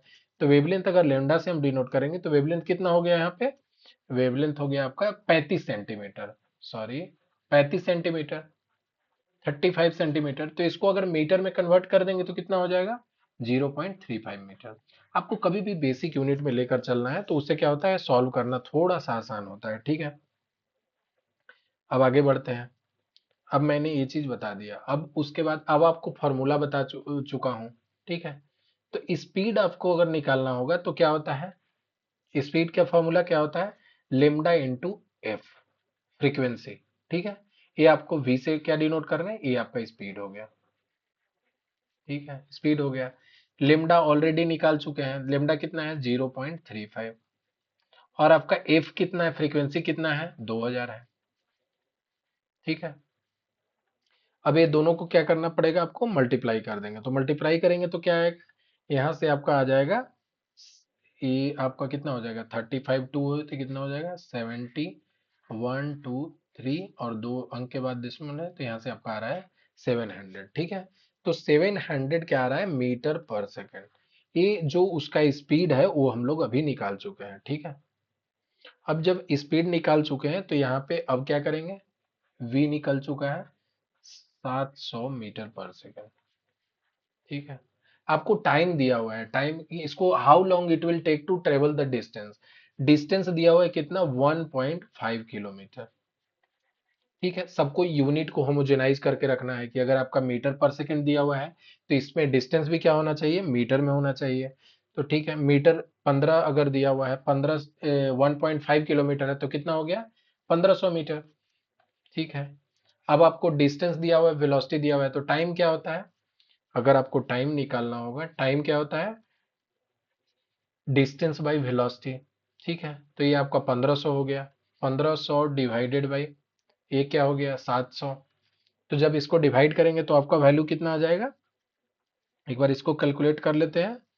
तो 0000 कट गया तो यहाँ से 2.5 आ रहा है, ठीक है। ये आपका इतना सेकेंड इसको ट्रेवल करने में लगेगा, ठीक है। आई होप सबको ये चीज कॉन्सेप्ट जो है समझ में आया होगा, ठीक है। अब आगे बढ़ते हैं। तो ऐसे ही एग्जाम में कभी भी है तो सबसे पहले सब जो भी डेटा दिया हो उसको लिख लेंगे, फिर उसके बाद उसको सब होमोजीनियस यूनिट, मतलब कि सबका जो यूनिट है, अगर मीटर पर सेकंड लेकर चल रहे हैं तो मीटर पर सेकंड ऐसा यूनिट में ही रखेंगे, जैसे मैंने यहाँ डिस्टेंस को किलोमीटर में दिया होता है उसको मीटर में कन्वर्ट कर दिया। आई होप सबको समझ में आया होगा, आगे बढ़ते हैं। अब आ जाते हैं speed of sound in different media. अगर डिफरेंट डिफरेंट मीडिया में देखेंगे तो स्पीड ऑफ साउंड क्या होता है उसको समझने का कोशिश करते हैं, ठीक है। तो अगर यहाँ पे दिया हुआ है कि sound propagate through a medium at a finite speed, sound जो प्रोपोगेट करता है कोई मीडियम के थ्रू उसका फाइनाइट स्पीड है। फाइनाइट स्पीड मतलब क्या होता है कि कुछ जिसको आप मेजर कर सकते हैं, एक एक डेफिनेट वैल्यू होगा। अब जैसे इनफाइनाइट है तो उसका वैल्यू बहुत निकालना मुश्किल हो जाता है। इनफाइनाइट मतलब बहुत बड़ा नंबर हो गया, तो कुछ फाइनाइट उसका स्पीड होगा, ये ध्यान में रखना है। Sound travel with A speed which is much less than the speed of light. Speed of light क्या होता है, सबसे ज्यादा स्पीड से ट्रेवल करता है जो लाइट का स्पीड होता है। तो यहाँ पे वही चीज दिया हुआ है कि साउंड जो ट्रेवल करता है वो क्या करता है, जैसे अगर साउंड का स्पीड देखेंगे ना, तो आपका साउंड का स्पीड कितना होता है, 344 मीटर पर सेकेंड। ठीक है, ठीक है। वही जबकि अगर स्पीड ऑफ लाइट देखेंगे तो 3 × 10⁸ ठीक है, इतना मीटर पर सेकेंड। ठीक है, 3 × 10⁸ होता है। तो इसका स्पीड कहीं ना कहीं बहुत ज्यादा होता है। तो वही चीज को मैं यहाँ ये आपको वैल्यू बता दिया, आपको ध्यान में रखना होगा। अगर न्यूमेरिकल सॉल्व कराऊंगा वहां पे भी आप देख सकते हैं। ठीक है, speed of sound depend on the property of the medium through which it travel. क्योंकि वो मीडियम पर डिपेंड होगा, जैसा कि मैंने बताया था कि सॉलिड में क्या होता है, फास्ट ट्रेवल करता है, जैसे स्टील में ज्यादा ट्रेवल करता है। ठीक है, लिक्विड में उससे कम कर ट्रेवल करता है, गैस में उससे भी कम। Speed of sound decreases as we grow from solid to gaseous state. आपको पूछ देता कभी ऑप्शन में क्वेश्चन दे दिया कि जैसे आपको अरेंज करने के लिए दे दिया, तो आपको क्या होगा, सॉलिड में सबसे ज्यादा ट्रेवल करता है, उसके बाद लिक्विड में और उसके बाद गैस में। ठीक है, ऐसे भी क्वेश्चन पूछ सकता है। यहाँ पे देखिए आपको मैं सीधा एनसीईआरटी से रिलेटेड कॉन्सेप्ट है, क्योंकि एनसीईआरटी से क्वेश्चन पूछे जाते हैं। तो ये सोनिक बूम, सोनिक बूम क्या होता है उस चीज को थोड़ा समझ लेते हैं। सोनिक बूम ये होता है कि जब जैसे इस जो आपका जो इस यहाँ पे स्पीड ऑफ साउंड हो गया, अगर स्पीड ऑफ साउंड से अगर ज्यादा तेजी से अगर कोई चीज निकलता है, जैसे बुलेट हो गया या जेट एयरक्राफ्ट हो गया, वो जब ट्रेवल करता है तो स्पीड ऑफ साउंड जो होता है उससे भी ज्यादा वो ट्रेवल करता है। तो जब स्पीड ऑफ साउंड से ट्रेवल करता है तो क्या करता है, वो हवा को चीरते हुए जाता है। तो जब वो उसको जो है ना चीरते हुए जाता है, उसको जब पेनिट्रेट करते हुए जाता है, तो यहाँ एक साउंड बहुत ही तेज प्रोड्यूस होता है। उसको क्या बोलते हैं, सोनिक बूम। ठीक है, जैसे जब जेट ऊपर जाता है तो बहुत जो है ना बहुत ज्यादा जो है ना साउंड होता है, उस साउंड को ही बोलते हैं सोनिक बूम। और उस साउंड में इतना ज्यादा पावर होता है कि अगर आपके आसपास घर है तो कांच के ग्लास हैं तो वो टूट सकते हैं उसके वाइब्रेशन से। ठीक है, तो उसकी सोनिक बूम इतना तगड़ा होता है। ठीक है, वो उतना जो है ना बहुत ही उसका हाई इंटेंसिटी होता है। तो वही चीज यहाँ पे दिया हुआ है, सोनिक सुपर सोनिक क्या हो गया कि स्पीड ऑफ साउंड से आपको ज्यादा हो गया, उसको सुपर सोनिक बोलते हैं। बुलेट जो सुपर सोनिक क्या हो गया, अगर उसका स्पीड ऑफ साउंड से जब ज्यादा स्पीड से ट्रेवल करेंगे तो उसको क्या बोलते हैं, सुपरसोनिक। आपने सुना भी होगा कि सुपरसोनिक जेट है ये है। तो ये सुपरसोनिक क्या हो गया कि मतलब जो साउंड का स्पीड होता है उससे भी ज्यादा तेजी से ट्रेवल कर रहा है। Bullet jet aircraft often travel at supersonic speed, speed of sound से ज्यादा। When a sound producing source move with the speed higher than that the sound it produces the shock. जब वो क्या करता है, जब वो स्पीड ऑफ साउंड से ज्यादा ट्रेवल कर स्पीड से ट्रेवल करता है तो ये क्या करता है, एयर में एक शॉक वेव जनरेट करता है। और उसी शॉक वेव जो जनरेट होता है उसके कारण से क्या होता है, एक बहुत ही large amount of energy release होता है और वहां पे एक साउंड प्रोड्यूस होता है, उसी को सोनिक बूम बोलते हैं। Air pressure variation associated with the type of shock wave produces a very sharp loud sound. ठीक है, यही चीज मैंने बताया था आपको, इसी को क्या बोलते हैं, सोनिक बूम बोलते हैं। The shock wave produced by the supersonic aircraft have enough energy to shatter the window. ठीक है, तो आपको एग्जाम में दे देगा कि जैसे अलग अलग कॉन्सेप्ट दे देगा और पूछेगा कि किसके कारण जो है विंडो के ग्लास टूट सकते हैं। ठीक है, इस टाइप से क्वेश्चन बनाया जा सकता है। जब मैं क्वेश्चन कराऊंगा आपको, प्रैक्टिस कराऊंगा, वहां पे आपको बहुत सारे कॉन्सेप्ट से रिलेटेड जो है क्वेश्चन मिलेंगे। अभी आप कॉन्सेप्ट को समझ लीजिए ताकि उस समय जब प्रॉब्लम सॉल्व हम लोग कर रहे होंगे वहां पे आपको आसानी होगी। ठीक है, आगे बढ़ते हैं। Reflection of sound, reflection of sound क्या होता है उसको समझते हैं। रिफ्लेक्शन ऑफ साउंड ये चीज होता है कि रिफ्लेक्शन क्या होता है, किसी चीज को रिफ्लेक्ट मतलब कि वहां गया और टकरा के लौट जाना है। जैसे कि आप अगर देख रहे होंगे कि एक ट्यूब है, यहाँ से ट्यूब में अगर किसी ने बोला तो ये यहाँ जाएगा और यहाँ वुडवार पे टकराया और फिर से लौट के यहाँ आएगा जो दूसरा इंसान सुन रहा है। तो ये एक पूरा क्या हो गया, रिफ्लेक्शन ऑफ साउंड हो गया। ठीक है, तो यहाँ जिस इस अभी ये एक परपेंडिकुलर वुड हो गया, साउंड यहाँ इससे जाकर टकराया। ये जो नॉर्मल से जो एंगल बनता है इसको एंगल ऑफ इंसिडेंट बोलते हैं, ये आप लाइट में भी पढ़ेंगे। ठीक है, आगे वाले कॉन्सेप्ट में आपको बताया जाएगा तो ये क्या हो गया, एंगल ऑफ इंसिडेंट। और ये जो एंगल ऑफ क्या होता है, रिफ्लेक्शन, ये जो हो गया क्या हो गया, ये जो रिफ्लेक्ट कर रहा है। और ये जो पॉइंट, अब क्या, रिफ्लेक्शन के दो रूल होते हैं, आपको ध्यान में रखना है कि एंगल ऑफ इंसिडेंस जो होते हैं वो एंगल ऑफ रिफ्लेक्शन के बराबर होते हैं। और एंगल ऑफ इंसिडेंट और रिफ्लेक्शन और ये जो नॉर्मल होते हैं एक पॉइंट पे मीट करते हैं, ठीक है। ये दो लॉ ऑफ रिफ्लेक्शन हो गया, ठीक है। आपको ध्यान में रखना है, दो लॉ ऑफ रिफ्लेक्शन मैंने बता दिया, आपको एग्जाम में पूछा जा सकता है इससे related question. Sound gate reflected at the surface of the solid liquid and follows the same law of reflection. Law, same law of reflection हो गया। The obstacle of large size which may be polished rough is needed for reflection of the sound। मतलब आप देख रहे होंगे ना कि जब कोई भी पॉलिश्ड रहता है, मतलब जहां पे रहता है, अगर कोई भी ऑब्जेक्ट बहुत पॉलिश्ड है तो वहां पे आपको साउंड क्या होता है, रिफ्लेक्ट करता है। वहां पे आप देखिएगा कि कभी कभी साउंड दोबारा सुनाई देता है। आप घर में, पूरा कोई घर जो है पूरा पेंटेड है, नया घर है, तो वहां पे अगर कोई बोलेगा तो वहां साउंड ज्यादा रिफ्लेक्ट करता है, ठीक है। आपको रिफ्लेक्शन ऑफ साउंड समझ में आ गया होगा। आगे बढ़ते हैं। एक अच्छा कॉन्सेप्ट है, यहां से आपको बिल्कुल ध्यान देना है क्योंकि एग्जाम में से रिलेटेड आपको क्वेश्चन पूछे जाएंगे। एक क्या बोलता है, sensation of sound persist in your brain for 0.1 second. अगर आपने कोई साउंड सुना ना, तो साउंड सुने तो उसको 0.8 सेकेंड तक, 0.1 सेकेंड तक वो आपके दिमाग में परसिस्ट करता है, रहता है, ठीक है। तो अगर मैं कोई साउंड बोला और 0.5 0.1 सेकेंड के अंदर में मैंने सुन लिया, तो वो तो सेम का सेम साउंड ही सुनाई देगा, ठीक है। जैसे इको का कॉन्सेप्ट बता रहा हूं कि अगर मैंने साउंड बोला, ठीक है, अगर कोई बोल रहा है, ठीक है, एक बार साउंड आया, ठीक है, और वही साउंड 0.1 सेकेंड के अंदर दोबारा आ गया, तो सेम ही साउंड हो गया, तो आपको साउंड दोबारा नहीं सुनाई देगा। तो इको का कॉन्सेप्ट क्या है कि एटलीस्ट आपको 0.1 सेकेंड के बाद अगर कोई दूसरा साउंड सुनाई देता है तो उसको बोलते हैं इको। जैसे कि एक एग्जांपल देता हूं कि आप यहाँ पे खड़े हो गए, ठीक है, यहाँ पे आप खड़े हो गए और आपने आवाज लगाई और ये वॉल था यहाँ पे, ठीक है, तो आपने कभी देखा होगा कि इको सुनाई दिया। इको क्या सुनाई दिया कि अगर मैं यहाँ बोला और यहाँ से ट्रेवल किया, टकरा के फिर से साउंड आया, और इसको ट्रेवल करने में 0.1 सेकेंड से ज्यादा लग गया। 0.1 सेकेंड से क्या लग गया, ज्यादा लग गया। अब 0.1 सेकेंड से अगर ये ज्यादा लग रहा है इसको टाइम, ये जो टाइम है 0.1 सेकेंड से ज्यादा लग रहा है, इसका मतलब कि अब सेम साउंड दो बार सुनाई देगा, इसको क्या बोलते हैं, इको बोलते हैं, ठीक है। तो इससे रिलेटेड क्वेश्चन पूछा जाए तो आपको कितना कितना टाइम एटलीस्ट कितना रिक्वायर्ड होता है, कितना देर के बाद वो रिफ्लेक्ट करके आपको सुनाई देना चाहिए, एटलीस्ट 0.1 सेकेंड, ठीक है। अब आगे बढ़ते हैं। अभी आपको मैंने बताया था क्या कि स्पीड ऑफ साउंड उसकी कितना वेलोसिटी होता है, 344 मीटर पर सेकंड से, ठीक है। और ये कब होता है, जब आपका 22 डिग्री सेल्सियस टेम्परेचर होता है, ठीक है। क्योंकि आपका टेम्परेचर वेरी करेगा, उससे आपका स्पीड ऑफ साउंड भी वेरी करता है, ठीक है। तो अगर आपको मैं ये बोलूं कि अगर किसी इंसान को, जैसे ये चीज दिया हुआ है कि the total distance covered by the sound from the point of generation to the reflection of the surface back, at least कितना होना चाहिए यहाँ पे, एटलीस्ट होना चाहिए कितना, 34.4 मीटर। तो अब जैसे ये टोटल डिस्टेंस बता रहा है कि मतलब इतना डिस्टेंस तो चाहिए ही चाहिए। तो यहाँ पे एक कैच होता है जो कि एग्जाम में बहुत लोग गलती करते हैं, वो समझते हैं क्या है।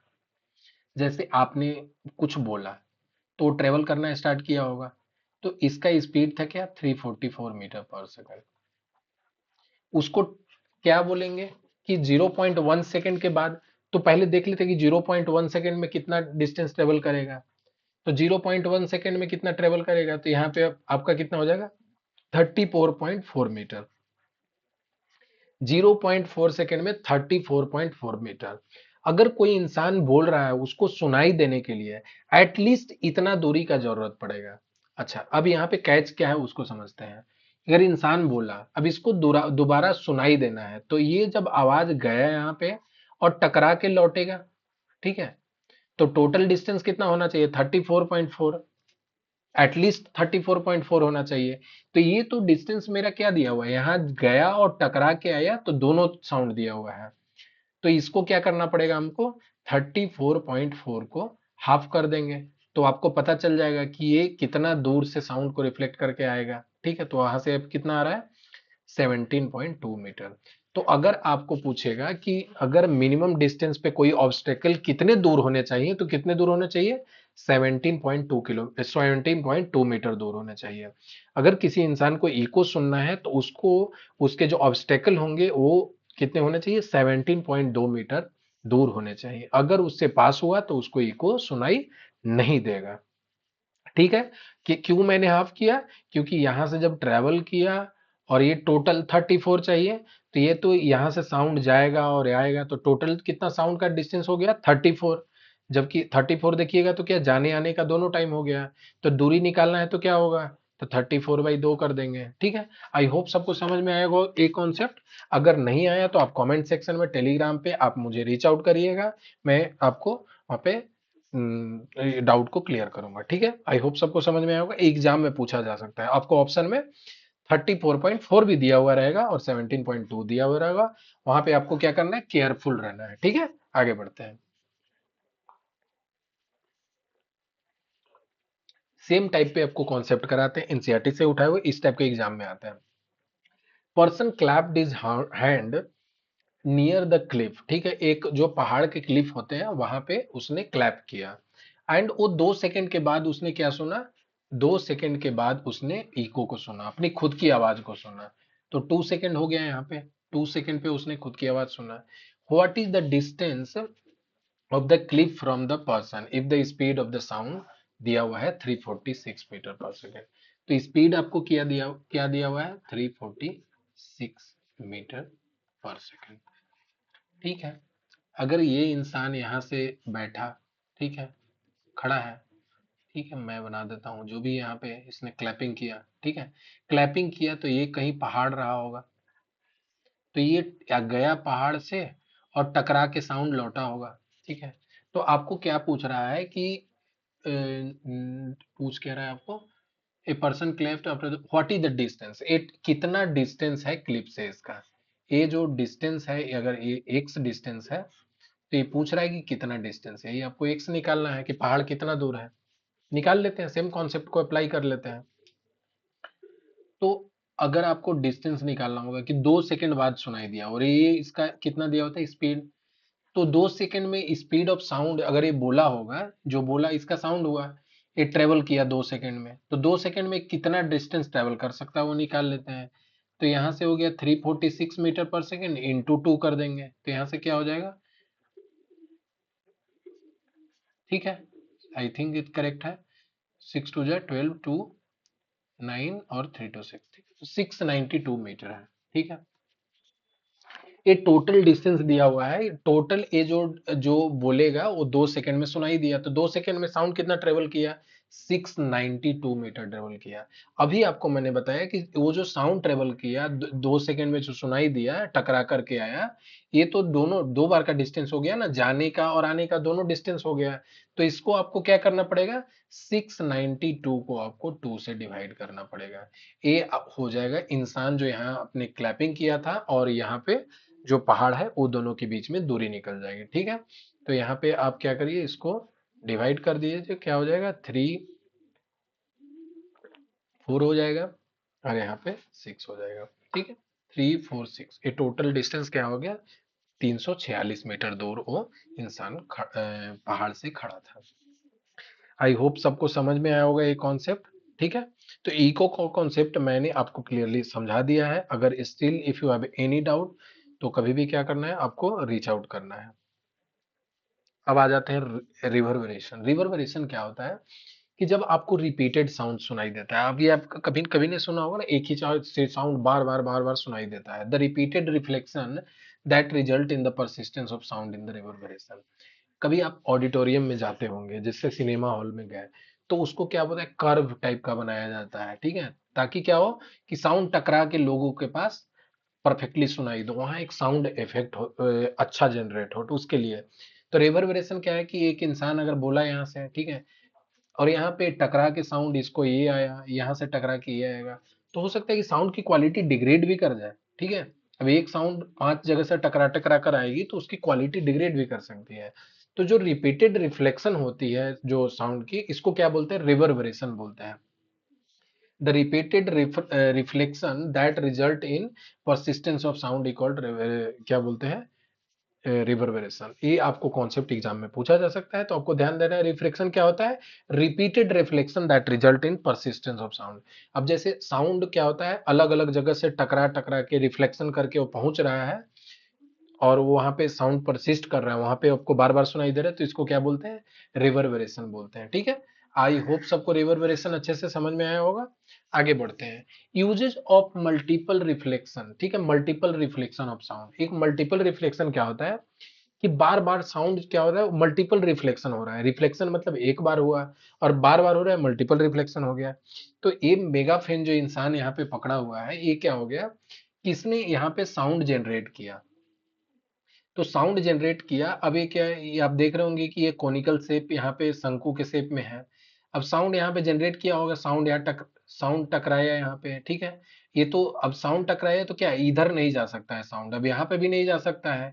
तो साउंड का एक डायरेक्शन दे दिया, टकराया ऐसे ऐसे टकराया होगा और फिर बाहर निकल रहा है, तो साउंड को एक डायरेक्शन दे दिया। ठीक है, तो ये देख रहे हैं मेगाफोन से जब बोला जाता है तो आपको देख रहे होंगे कि काफी तेज सुनाई दे रहा है। ठीक है, या अब आप अगर खुद एक्सपेरिमेंट कर सकते हैं कि आपका जो ये पाम होता है उसको भी अगर आप मोड़ के और फिर आवाज लगाते हैं, बहुत लोगों को देखते होंगे बचपन में करते होंगे, तो आवाज क्या होता है, ज्यादा सुनाई देता है। वो क्या होता है, साउंड को एक डायरेक्शन में परसिस्ट करता है और वो आपको हाथ से साउंड टकराते हुए मल्टीपल रिफ्लेक्शन होते हुए आगे निकल जाता है। तो ये आपका मल्टीपल रिफ्लेक्शन का एग्जांपल हो गया। दूसरा, ये आप हॉर्न देखे होंगे बचपन में, इस टाइप का हॉर्न आता था। तो यहाँ पे क्या है, इसको अगर प्रेस करेंगे तो ये साउंड यहाँ जनरेट हुआ और एक पर्टिकुलर डायरेक्शन में साउंड यहाँ पे टकराते हुए इधर उधर टकराते हुए बाहर निकल जाएगा। ठीक है, अब आपको एक परफेक्ट एग्जांपल देते हैं स्टेथोस्कोप का। स्टेथोस्कोप क्या होता है, डॉक्टर जो यहाँ पे ये जो लगाए हुए रहते हैं इसको वो क्या बोलते हैं, स्टेथोस्कोप। जो इसको हार्ट बीट सुनने का आपको डॉक्टर यूज करते हैं उसको डायग्नोसिस के लिए। तो ये जो आप देखते हैं कि ये जो पाइप, ये एक तो पहले तो यहाँ से साउंड को कलेक्ट करता है। अब कलेक्ट करके जो पाइप जो निकलता है स्टेथोस्कोप का, तो यहाँ क्या होता है, साउंड जो हार्ट बीट का निकला, अभी साउंड यहाँ से क्या करता है, मल्टीपल रिफ्लेक्शन ऐसे ऐसे जो है ना, करते करते करते करते साउंड जो है ये यहाँ कानों की ओर आता है और यहाँ पे आपको हार्ट बीट डॉक्टर सुनता है। ठीक है, तो स्टेथोस्कोप किस चीज का एग्जांपल है, मल्टीपल रिफ्लेक्शन ऑफ साउंड का है। ठीक है, आपको एग्जांपल दे देगा कि कौन सा मल्टीपल रिफ्लेक्शन ऑफ साउंड का एग्जांपल है, तो वहां पे आपको ध्यान रखना है, मेगाफोन हो गया, हॉर्न हो गया, यहाँ पे स्टेथोस्कोप हो गया। ठीक है, आई होप चीज समझ में आया होगा आपको। ये आप यहाँ पे देख लीजिए, curve ceiling of conference hall, conference hall आप देख लीजिए, या आप ऑडिटोरियम देख लीजिए, या आप सिनेमा हॉल में जाते हैं वहां पे मल्टीप्लेक्स में देख लीजिए, तो वहां पे जब सिनेमा हॉल में बैठते हैं तो आपको क्या देखते हैं कि यहाँ पे जो साउंड जनरेट होता है वो क्या होता है, यहाँ पे टकरा करके रिफ्लेक्शन होता है, लोगों तक पहुंचता है। तो ये जो रिफ्लेक्शन होता है इसका क्या होता है कारण, साउंड इफेक्ट अच्छा होता है। ठीक है, तो ये जो मल्टीपल रिफ्लेक्शन देख रहे हैं यहाँ पे, ये किस चीज का एग्जांपल है, कर्व्ड सीलिंग, एक कॉन्फ्रेंस हॉल में मल्टीपल रिफ्लेक्शन होता है। ठीक है, तो ये आपका एग्जांपल हो गया, सिनेमा हॉल का भी एग्जांपल हो गया। ठीक है, तो साउंड अच्छा सुनाई देता है वहां पे, तो इसीलिए क्या होता है, कर्व बनाया जाता है। ठीक है, आई होप आपको समझ में आया होगा ये चीजें। ठीक है, सॉरी थोड़ा डिस्चार्ज हो रहा था। ठीक है, अब हियरिंग एड, आपने कभी अगर किसी का हियरिंग एड अगर आपने किसी ने लगाकर सुना होगा, तो आप क्या देखते होंगे, साउंड क्या होता है, एम्पलीफाई हो जाता है, साउंड आपको ज्यादा तेज सुनाई देगा। उसमें क्या होता है कि जब कोई भी इंसान कान में हियरिंग एड लगाया हुआ था, जो सुनने के लिए लगाया हुआ रहता है, यहाँ पे साउंड का क्वालिटी क्या होता है, उसका लाउडनेस को बढ़ा देता है। तो जो अगर कोई इंसान धीरे भी बोल रहा है तो वो तेज सुनाई देता है। अगर आपने कभी किसी का लेकर के सुना होगा तो you must have observe this. ठीक है, पीपल विथ हियरिंग लॉसेस, जिनका जो जो सुनने की क्षमता है वो कम हो जाती है, need the hearing add. Hearing aid in an electronic होता है, उसमें क्या होता है, आप अगर खोल के देखिएगा उसमें बैटरी होता है, बैटरी ऑपरेटेड डिवाइस होता है। वो क्या काम करता है, receive the sound through a microphone, microphone के थ्रू उसने साउंड को क्या किया, रिसीव किया। अब माइक्रोफोन क्या करता है, कन्वर्ट कर देता है उसको, साउंड वे को इलेक्ट्रिकल सिग्नल में। ठीक है, तो एक पहले तो माइक्रोफोन ने उसको साउंड को क्या किया, कलेक्ट किया, कलेक्ट करने के बाद जो वहां पे साउंड वेव था उसको कनेक्ट कर कन्वर्ट कर दिया आपको इलेक्ट्रिकल सिग्नल में। अब जब एक बार इलेक्ट्रिकल सिग्नल में कन्वर्ट हो जाता है तो वही इलेक्ट्रिकल सिग्नल को क्या कर दिया जाता है, एम्पलीफाई कर दिया जाता है, ठीक है। उसका अगर एम्पलीट्यूड अगर इतना है तो उसको एम्पलीट्यूड क्या कर दिया जाता है, बढ़ा दिया जाता है। अगर एक्स है तो यहाँ पे मैंने 2x कर दिया, बढ़ा दिया। तो जो इंसान नहीं सुन पाता है वो थोड़ा सुन पाता है, ठीक है। तो यही कॉन्सेप्ट पे आपका बेस्ड होता है। उसको क्या कर दिया जाता है, the amplified electrical signal are given to the speaker of the hearing aid, ठीक है। And the speaker convert the amplified electrical signal to sound and send to the ear of the clear hearing, ठीक है। अब क्या किया, सबसे पहले उसने मेगा जो माइक्रोफोन होता है उससे साउंड को कलेक्ट किया, उसी साउंड को इलेक्ट्रिकल सिग्नल में कन्वर्ट किया, साउंड को इलेक्ट्रिकल सिग्नल में कन्वर्ट किया और उसके बाद इलेक्ट्रिकल सिग्नल को क्या किया, एम्पलीफाई कर दिया। एम्पलीफाई करने के बाद क्या कर दिया, यहाँ एम्पलीफाई करने के बाद फिर से उसको साउंड में कन्वर्ट कर दिया, साउंड वेव में कन्वर्ट कर दिया और वहां पे इंसान सुन पाता है, ठीक है। तो आई होप हियरिंग एड का भी कॉन्सेप्ट आपको समझ में आया होगा, ठीक है, कि कैसे वर्क करता है चीजें। अब आ जाते हैं रेंज ऑफ हियरिंग, ठीक है। यहाँ से भी एग्जाम में आपको क्वेश्चन पूछे जाने का प्रोबेबिलिटी बहुत ही ज्यादा हाई है, ठीक है। अब इंसान जो सुन पाता है, the Audible range of the sound of the human being, आप जो सुन पाते हैं उसका रेंज कितना होता है, 20 हर्ज टू, हर्ज आपका एग्जांपल किसका यूनिट हो गया, आपका फ्रीक्वेंसी का। तो हम लोग जो यूनिट सुनते हैं ये 20 से 20,000 हर्ज तक सुनते हैं। इससे ज्यादा भी नहीं सुन सकते और इससे कम भी नहीं सुन सकते हैं। तो हम लोग का जो सुनने का, एक ह्यूमन का जो सुनने का क्षमता होता है वो 20 हर्ज से 20,000 हर्ज तक होता है। आपने देखा होगा कि बच्चे क्या होते हैं, थोड़ा भी कुछ हरकत होता है, अगर बच्चे सोए हुए रहते हैं तो जल्दी से उठ जाते हैं, ठीक है। या आपने देखा होगा कि जब कुत्ते लेटे हुए रहते हैं, डॉग्स लेटे हुए रहते हैं, आप क्रॉस करिएगा, इवन आप बहुत धीरे धीरे जा रहे हैं तो उनको आइडिया लग जाता है और वो क्या कर देते हैं, वहां पे जाग जाते हैं, ठीक है। तो ये आप जब ये आपको एग्जाम में ये भी पूछा जा सकता है, चिल्ड्रन जो 5 साल के अंदर के होते हैं उनको जो जो सुनने की क्षमता क्या होती है, some animals such as dog can hear up to 25 25 kilo hertz तक सुन सकते हैं, 25 किलो हर्ज तक, ठीक है। तो ये आपका 20 हो गया, तो ये कितना हो गया, 20 किलो हर्ज हो गया, ठीक है।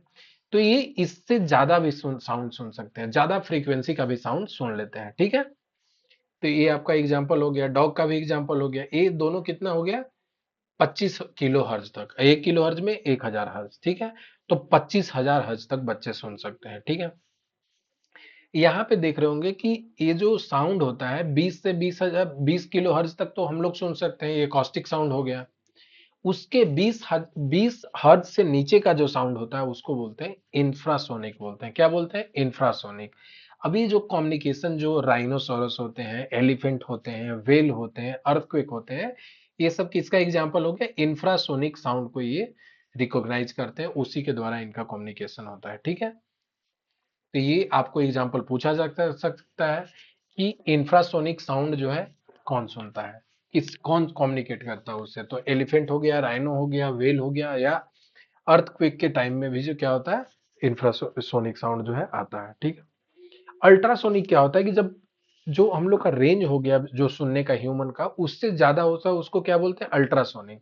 अल्ट्रासोनिक में कौन सुनता है, आपका बैट हो गया, बैट हो गया, चमगादड़ जो बोलते हैं, डॉल्फिन हो गया, पोर्पोइज हो गया, या डॉग्स हो गए, ये क्या बोलते हैं, ये अल्ट्रासोनिक सुनते हैं, ठीक है।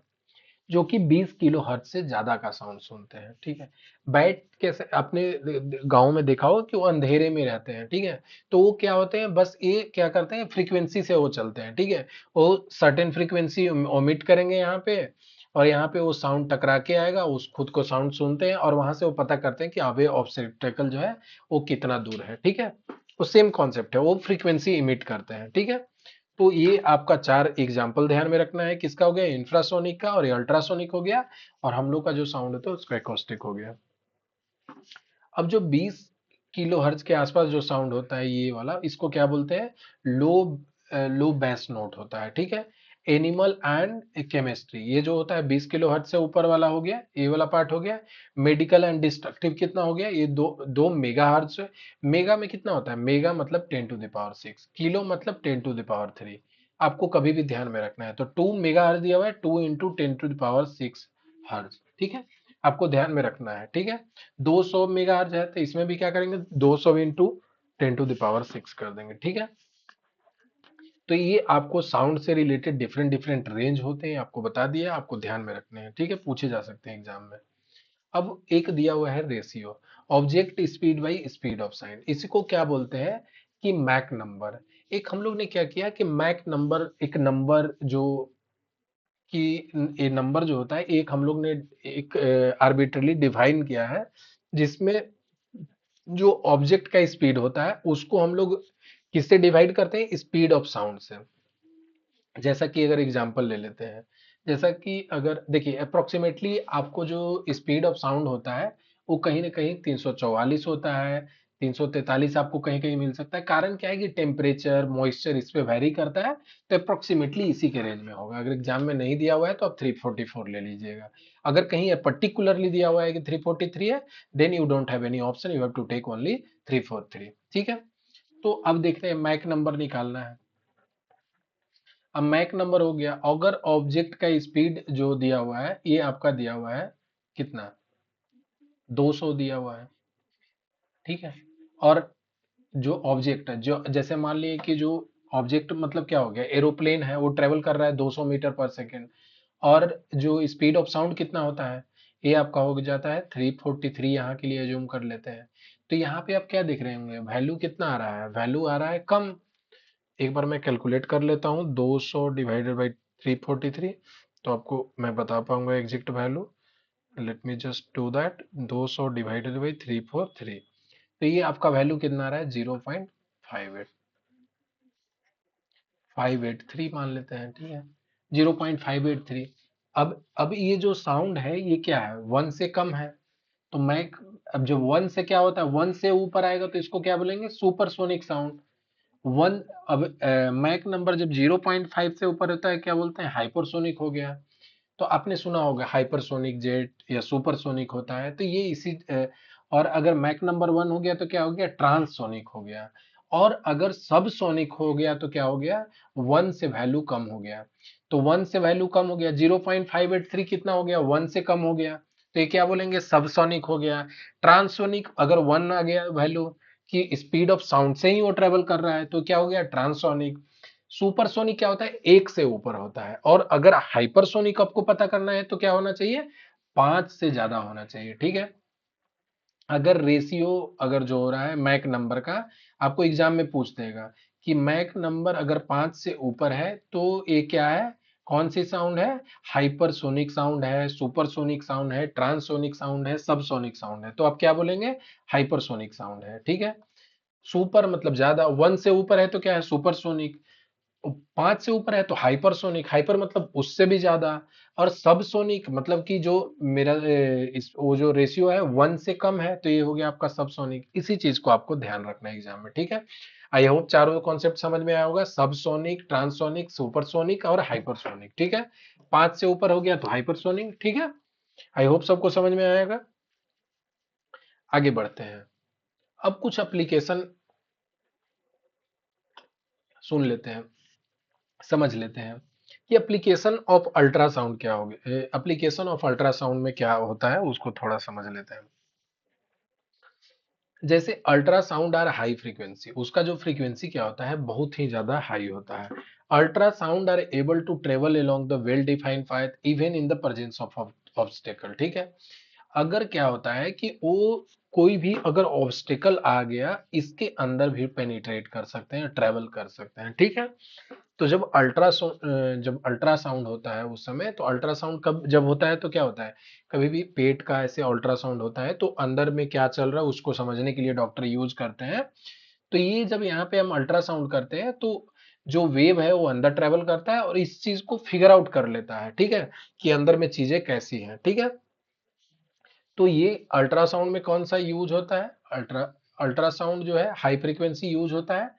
तो आप यहाँ से इस चीज को ध्यान में रख सकते हैं। Cleaning of hard to reach part, ठीक है। तो क्लीनिंग के लिए, जैसे अगर मान लिए कि कहीं पे पहुंच नहीं पाते हैं, बहुत ही संकीर्ण जगह है, वहां पे अगर उसकी सफाई करनी है तो किससे यूज किया जा सकता है, यहाँ पे हार्ड टू रीच में भी, यहाँ पे भी अल्ट्रासाउंड का यूज किया जा सकता है, ठीक है। अब जैसे कोई एक अगर मान लिए कि रॉक है, उसमें एक क्रेवाइस है, ठीक है। अब ये आपको कहाँ यूज किया जा सकता है, आपको प्रैक्टिकल एग्जांपल अगर बता दूं कि अगर आपने ब्रिज देखा होगा, ठीक है। अब ब्रिज में कहीं क्रैक आ गया, वो तो दिख नहीं रहा है, अंदर में कोई क्रैक आ गया, तो वहां पे क्या करते हैं, अल्ट्रासाउंड को भेजते हैं यहाँ पे, ठीक है। अल्ट्रासाउंड अब ये क्या करता है, ये अगर यहाँ पे क्रैक है, इसको डिटेक्ट किया और फिर ये पॉइंट ट्रेवल करके आ गया, ठीक है।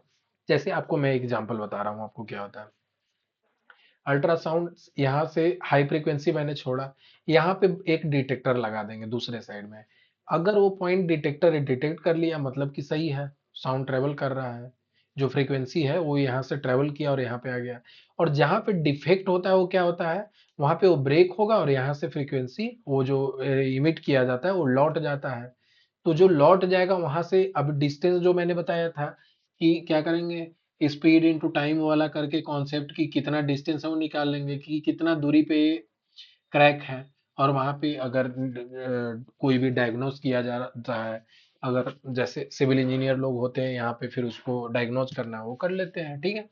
तो ये सब आप अल्ट्रासाउंड को यूज कर सकते हैं डिटेक्शन करने के लिए कि क्रैक है कहाँ पे, या कोई भी जहाँ रीच नहीं कर सकते वहां पे पहुंचने के लिए, सफाई करने के लिए, या आप मेडिकल में भी यूज कर लेते हैं, ठीक है।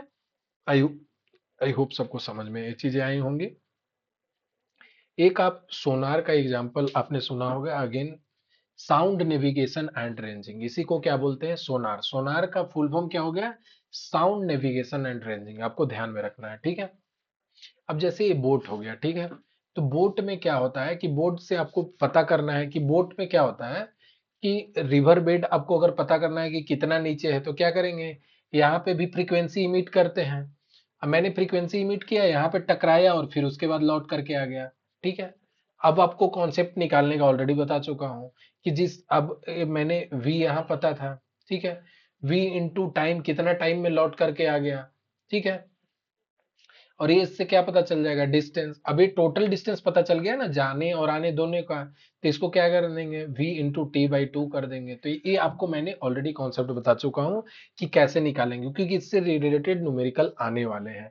अगर आप ऐसा एग्जाम्पल देखें कि अगर ये बोट चल रहा है, जैसा कि आपने देखा भी होगा टाइटेनिक का केस में क्या हुआ था, आगे टकरा गया था। तो अगर जैसे ये चल रहा है, आगे एक बर्फ का बहुत ही बड़ा जो है यहाँ पे आइस कैप है, ठीक है। अभी सोनार क्या करता है, यहाँ पे साउंड को इमिट किया, साउंड जाता है टकरा के लौट के आ गया। तो ये जितना टाइम इसमें टकरा के लौटने में, अगेन ये कॉन्सेप्ट को यूज करके निकाल लेता है सोनार की कितना डिस्टेंस है। तो आपको पता चल जाता है कि कितना दूरी पे एक ऑब्जेक्ट है। तो यहाँ पे क्या करते हैं, आप इसको नेविगेट कर सकते हैं, इधर उधर मोड़ सकते हैं, अपना अपना रास्ता को मैनिपुलेट कर सकते हैं, ठीक है। तो इसी कॉन्सेप्ट को यूज किया जाता है, ठीक है। अब इस चीज को समझ लेते हैं, इसी को क्या, the above method is called, इसी को क्या बोलते हैं, इको रेंजिंग बोलते हैं। इसको क्या बोलते हैं, अदर नेम क्या होता है, इको रेंजिंग, ध्यान में रखना है। Sonar technique is use to determine the depth of the sea bed and to locate under the hill valley submarine iceberg sunken ship, जो भी चीज अलग अलग, जो क्योंकि अब समुद्र के अंदर दिख नहीं रहा है ना, तो यही फ्रीक्वेंसी को हम लोग यूज करते हैं, सोनार को यूज करते हैं। ट्रांसमिट करता है, जैसे यहाँ पे एक ट्रांसमीटर लगा हुआ है, ट्रांसमिट किया। दूसरा डिटेक्टर लगा हुआ है कि यहाँ पे डिटेक्ट कर लिए कि अच्छा साउंड कितना देर में आया, ठीक है। और ये आपका वाटर सेफर बोट हो गया, ठीक है, ट्रांसमीटर हो गया। और ये आपका सी बेड हो गया। आई होप सबको ये कॉन्सेप्ट समझ में आया होगा। आपको एग्जाम में क्या करेगा, आपको दे देगा कि अगर मुझे कोई भी सबमरीन है, आगे नीचे आइसबर्ग है, या कोई भी ऑब्स्टिकल है, उसको पता करना होगा अगर पानी में, तो किससे पता करेंगे, तो सोनार को यूज करेंगे।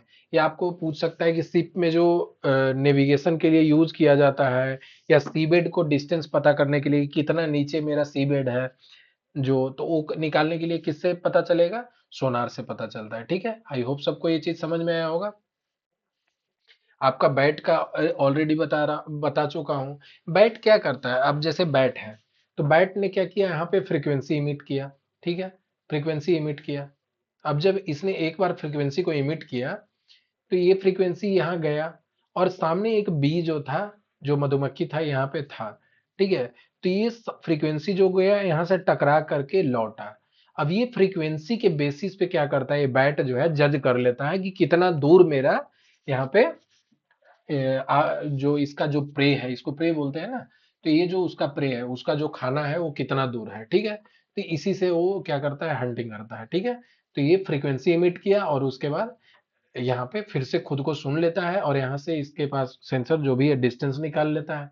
यू कैन से कि बैट जो है बहुत ज्यादा स्मार्ट होता है, बट हाउ एवर जैसे भी हो, ऐसे ही चीजें वर्क करती है। Ultrasound is emitted by the bat and it is reflected back back by the prey और एन ऑब्स्टेकल, ठीक है। और यहाँ से वो गेज कर लेता है, वहां वहां से वो अपनी दूरी को माप लेता है कि प्रे उसका जो है कितना दूर है, उसका खाना जो है कितना दूर है, और वहां से वो चीजों को निकाल लेता है। आई होप ये चीज कॉन्सेप्ट सबको समझ में आया होगा, क्योंकि जितने भी मैं एग्जाम्पल दे रहा हूँ ये आपको आने वाले एग्जाम जब जब आपको घटना चक्र कराऊंगा, पीवाईक्यू कराऊंगा, तो ये आपको एग्जाम्पल में कहीं ना कहीं ऑप्शन में दिखने वाले हैं, ठीक है। तो आप इन चीजों को अच्छे से समझ लें। अब आगे एक अलग कॉन्सेप्ट है, इसको समझ लेते हैं। साउंड आपको यहाँ तक पूरा मैंने कंप्लीट बता दिया है। स्टिल यू हैव डाउट तो आप टेलीग्राम पे रीच आउट कर सकते हैं, ठीक है। अब इलेक्ट्रिसिटी, इलेक्ट्रिसिटी क्या होता है? फ्लो ऑफ इलेक्ट्रॉन हो गया। जिस जैसे जो इलेक्ट्रॉन फ्लो होता है उसी के कारण क्या होता है, इलेक्ट्रिसिटी जनरेट होता है। जैसे आपने देखा होगा कि कोई एक मेटल, जो अगर मान लेते हैं कि ये बैटरी है, ठीक है। तो आपने देखा होगा कि क्या होता है, पॉजिटिव टर्मिनल से बैटरी क्या होता है, इलेक्ट्रिसिटी करंट फ्लो होता है और निगेटिव में चला जाता है। तो फ्लो ऑफ इलेक्ट्रॉन क्या हो गया, इसको बोलते हैं करंट, ठीक है, इलेक्ट्रिसिटी, ठीक है। यहाँ से आपको पॉजिटिव टर्मिनल और नेगेटिव टर्मिनल का ध्यान में रखना है, ठीक है। और मेटल डिस्क इज जो, उसको क्या बोलते हैं, ये हो गया आपका नेगेटिव टर्मिनल, ठीक है। मेटल जो कैप लगा हुआ रहता है ये पॉजिटिव टर्मिनल होते हैं, आई होप सबको पता होगा, ठीक है। Positive terminal of the cell is connected to the negative terminal of the next cell, ठीक है। Such combination of type of more cell is called battery, ठीक है। अब जैसे एक सेल यहाँ पे दिया हुआ है आपको, इलेक्ट्रिक सेल दिया हुआ है, ऐसे ऐसे सेल को अगर मैं कंबाइन कर दूं, पॉजिटिव है निगेटिव है फिर यहाँ पॉजिटिव कनेक्ट हो गए, ये जो कॉम्बिनेशन ऑफ सेल होता है इसको क्या बोलते हैं, बैटरी बोलते हैं, ठीक है। तो कॉम्बिनेशन ऑफ सेल को क्या बोलते हैं, बैटरी बोलते हैं। आगे बढ़ते हैं। ये आपको पीछे क्लास जो मैम ने लिया था वहां पे आपको इसको समझा भी दिया जा चुका है, ठीक है। तो फिर से मैं एक बार बता देता हूँ ताकि कॉन्सेप्ट अगर किसी ने क्लास नहीं लिया हो तो वो चीजें समझ जाए। तो डायरेक्शन ऑफ करंट क्या होता है, डायरेक्शन ऑफ करंट ये होता है कि जैसे ये एक मैंने बैटरी लगाया, तो इसका जो पॉजिटिव टर्मिनल है यहाँ से करंट फ्लो होना चालू करता है, ठीक है।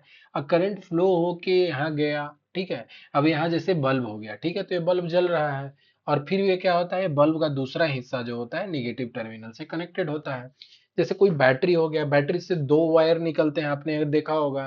तो एक पॉजिटिव टर्मिनल से निकलता है, बहुत लोग इसको प्लस माइनस बोलते हैं, या गर्म ठंडा भी बहुत लोग बोलते हैं, ठीक है। तो ये पॉजिटिव हो गया, तो पॉजिटिव जो टर्मिनल बल्ब से कनेक्टेड है, और दूसरा ये यहाँ का निगेटिव से कनेक्टेड है, यहाँ पे क्या होता है, बल्ब ग्लो हो रहा है, ठीक है। तो इसी को क्या बोलते हैं, फ्लो ऑफ ए जो है डायरेक्शन ऑफ करंट हो गया। तो डायरेक्शन ऑफ करंट क्या होता है, पॉजिटिव टू निगेटिव होता है, ठीक है। ये एक कन्वेंशन है, मैं बता रहा हूँ, बस एक कन्वेंशन है, आपको ध्यान में रखना है। तो इलेक्ट्रिक करंट किधर से फ्लो होगा, positive terminal to negative terminal, whereas, जबकि यहाँ पे इलेक्ट्रॉन जो होता है वो किससे डायरेक्शन से फ्लो होता है, negative terminal to positive terminal. दोनों क्या होते हैं, उल्टा होते हैं, ठीक है। कन्वेंशन जो है ये करंट फ्लो का, ये मैं बता रहा हूँ आपको। तो इलेक्ट्रॉन जो फ्लो होता है वो किस डायरेक्शन से फ्लो होता है, negative terminal to positive terminal. और करंट जो फ्लो होते हैं किस डायरेक्शन में, positive terminal to negative terminal flow होता है, ठीक है। इस कॉन्सेप्ट को आपको ध्यान में रखना है, आपको एग्जाम में पूछा जा सकता है, ठीक है। आगे बढ़ते हैं, इलेक्ट्रिक करंट एंड उसके बाद सर्किट हो गया, उस चीजों को समझते हैं क्या होता है। If A net charge q flows across a cross section of current in a time t, then the current is produced। तो आपको ध्यान में रखना है कि करंट क्या होता है, एक करंट जो होता है I से डिनोट करते हैं, Q क्या हो गया, चार्ज हो गया, Q बाई टी। ये जो चार्ज जो है कितना टाइम में ट्रेवल कर रहा है इसी को बोलते हैं करंट, ठीक है। आपने पढ़ा भी होगा अगर साइंस से है तो d q by d t equal to current, ठीक है। जिस रेट से चार्ज फ्लो कर रहा है इसी को बोलते हैं करंट। इसका जो एसआई यूनिट है इलेक्ट्रिक चार्ज का, चार्ज क्या हो गया, चार्ज हो गया आपका क्यू।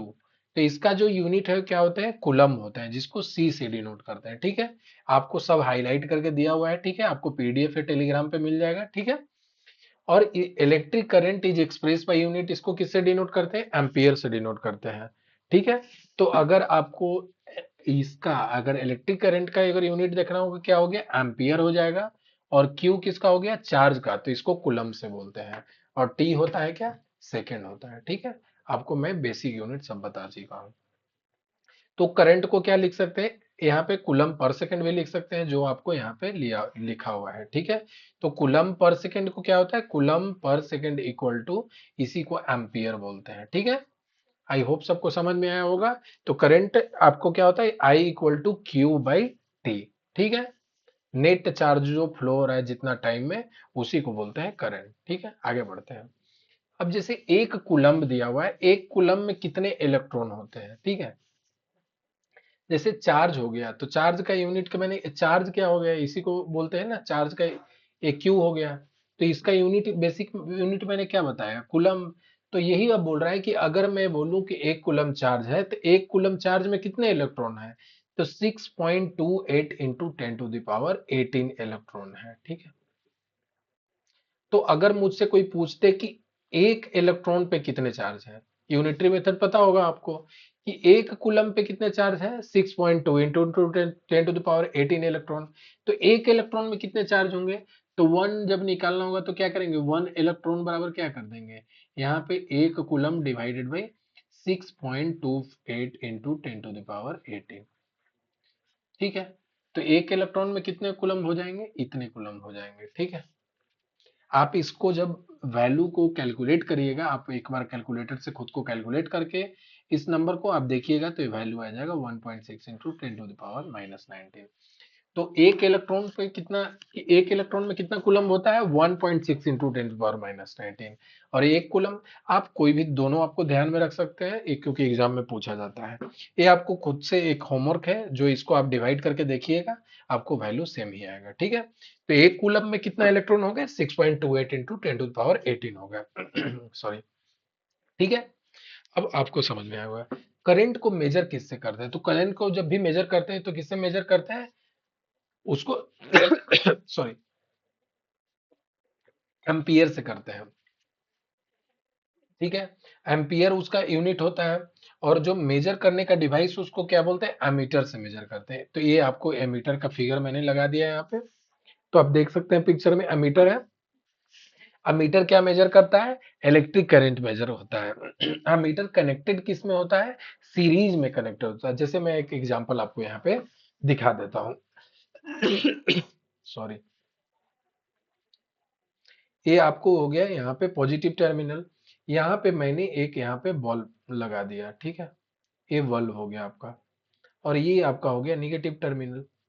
तो ये अब करंट फ्लो हो रहा है इससे। ठीक है, अब मुझे पता करना है कि इसमें कितना करंट फ्लो हो रहा है। तो पता करने के लिए क्या करेंगे, एक अमीटर लाएंगे और ये अमीटर को यहाँ पे कनेक्ट कर देंगे। ठीक है, ये आप एमीटर इसको सीरीज में कनेक्ट कर देंगे। ठीक है, तो सीरीज में करेंगे तो यहाँ पे ये जो मीटर होता है, ये सीरीज में कनेक्ट कर देता है। ठीक है, तो जैसे ही आप इसको सीरीज में करेंगे तो ये आपको क्या बताएगा, ये आपको करंट बता देगा। Circuit through which the current is to be measured, जिससे मेजर करना होता है तो उसमें क्या करते हैं, सीरीज में उसको कनेक्ट कर देते हैं। ठीक है, आई होप आपको समझ में आया होगा। तो जैसे क्या होता है, ये जो नंबर दिया हुआ है ना, अब जैसे क्या हो गया, ये अमीटर है, तो इसको क्या, वायर को यहाँ पे तोड़ दिए। ठीक है, और एक टर्मिनल यहाँ पॉजिटिव टर्मिनल से निगेटिव से चला गया, और दूसरा वाला पार्ट पॉजिटिव से चला गया, तो ये सीरीज में कनेक्ट हो गया, कि करंट पहले आएगा, यहाँ आएगा, फिर उसके बाद इसमें जाएगा।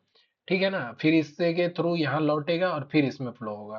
तो यहाँ से ए क्या बता देगा आपको, इसमें इसमें जितना करंट फ्लो हो रहा होगा वो आपको बता देगा। ठीक है, तो करंट को फ्लो को मेजर करने के लिए हम लोग क्या यूज करते हैं, कभी भी क्या यूज करते हैं, अमीटर को यूज करते हैं। और इसको जो कनेक्ट करते हैं किस में करते हैं, सीरीज में करते हैं। ये ऑलरेडी इससे रिलेटेड जो कॉन्सेप्ट है एग्जाम में पूछे जा चुके हैं, तो आपको इसको ध्यान में रख सकते हैं। ठीक है, अब उसके बाद इलेक्ट्रिक पोटेंशियल को समझते हैं, क्या होता है electric potential and potential difference. Electrons moves only if there is the difference in electric, कभी भी क्या होता है कि पोटेंशियल डिफरेंस होगा ना तभी चीजें मूव करती है, ठीक है। अब जैसे मैं ये बोल रहा हूँ कि अगर दो इंसान बैठे हैं, दोनों के बीच में अगर सेम तरह का ज्ञान है, ठीक है, तो ज्ञान का ट्रांसफर तो नहीं होगा ना। अगर कोई भी दो इंसान है, एक इंसान को ज्यादा आता है, दूसरे को कम आता है, तो कोई ना कोई वहां पे पोटेंशियल डिफरेंस है। एक को ज्यादा आता है दूसरे को, तब वहां पे क्या होगा, फ्लो होना स्टार्ट हो जाएगा, ठीक है। जैसे अगर कोई भी चीज, अगर आपने पढ़ा होगा कि पानी जो है ऊपर में है तो इसके पास हायर पोटेंशियल है, तभी ये नीचे गिरेगा। तो जब पोटेंशियल डिफरेंस होता है तभी चीजों की मूवमेंट होती है। आप एक बेसिक कॉन्सेप्ट समझ लीजिए। तो अगर इलेक्ट्रिक करंट अगर मुझे फ्लो कराना है तो क्या होगा, वहां पे भी पोटेंशियल डिफरेंस एग्जिस्ट करना पड़ेगा, ठीक है। potential difference along the conductor. The difference of the potential may be produced by battery consisting of one or more electric cell. ठीक है। तो जैसे मैंने क्या बताया था कि जो सेल होते हैं उसको अगर कॉम्बिनेशन ऑफ सेल उसको बैटरी बोलते हैं। और उसी के कारण क्या होता है, पोटेंशियल डिफरेंस हम लोग जनरेट करते हैं और फिर उसके बाद करंट को फ्लो कराते हैं और उसको हम लोग बल्ब जलाने के लिए डिफरेंट डिफरेंट डिवाइसेस को यूज करने के लिए यूज करते हैं, ठीक है। The electric potential difference between the 2 point in an electric circuit current, some current carrying some current as the work done to move the unit charge from one point to another charge. अब आपको पूछेगा कि potential difference आपको कैसे निकालना है। अगर ये पॉइंट ए है, ठीक है, और दूसरा पॉइंट मेरा बी है, कोई एक चार्ज क्यू है, ठीक है, कोई एक चार्ज क्यू है। ये जो चार्ज क्यू है इसको पॉइंट वन से पॉइंट टू को ट्रेवल कराने में जितना वर्क लगा, कोई भी चीज को आपको काम करिएगा तो वर्क तो लगेगा ही। तो जो जितना काम करने में लगा और जो ये चार्ज मूव कराया, ये क्या निकल जाएगा, जैसे मुझे पोटेंशियल डिफरेंस ए और बी के बीच में निकालना होगा। तो work done from point to move the charge from point A to point B, तो ये जो वर्क डन किया डिवाइडेड बाई द चार्ज, ये जो करते हैं इससे क्या निकल जाता है आपको, पोटेंशियल डिफरेंस निकल जाता है। तो पोटेंशियल डिफरेंस कैसे निकलता है, you have to move point one charge from point A to point B, तो उसमें जो वर्क डन किया गया है, तो वर्क डन डिवाइडेड बाई जो चार्ज को आपने मूव किया उसका रेशियो ले लीजिएगा, तो क्या आपको निकल जाएगा, पोटेंशियल डिफरेंस निकल जाएगा। यूनिट लिख लेते हैं पोटेंशियल डिफरेंस का क्या होता है। तो पोटेंशियल डिफरेंस क्या हो गया, V equal to W by Q. Work का यूनिट क्या होता है आपको पता होगा, जूल होता है, ठीक है। और चार्ज का यूनिट क्या होता है, अभी बताया, इसका यूनिट कूलम होता है। तो जो पोटेंशियल डिफरेंस का यूनिट जो होता है वो क्या हो गया, या पोटेंशियल का यूनिट क्या हो गया, जूल पर कूलम, ठीक है, जूल पर कूलम आपको ध्यान में रखना है। 1 वोल्ट इक्वल टू क्या हो गया, जूल पर कूलम, ठीक है।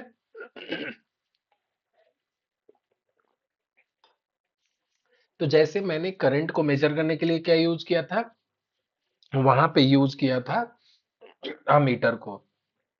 यहाँ पे वोल्टेज को मेजर करने के लिए क्या यूज करेंगे, वोल्ट मीटर यूज करेंगे, ठीक है।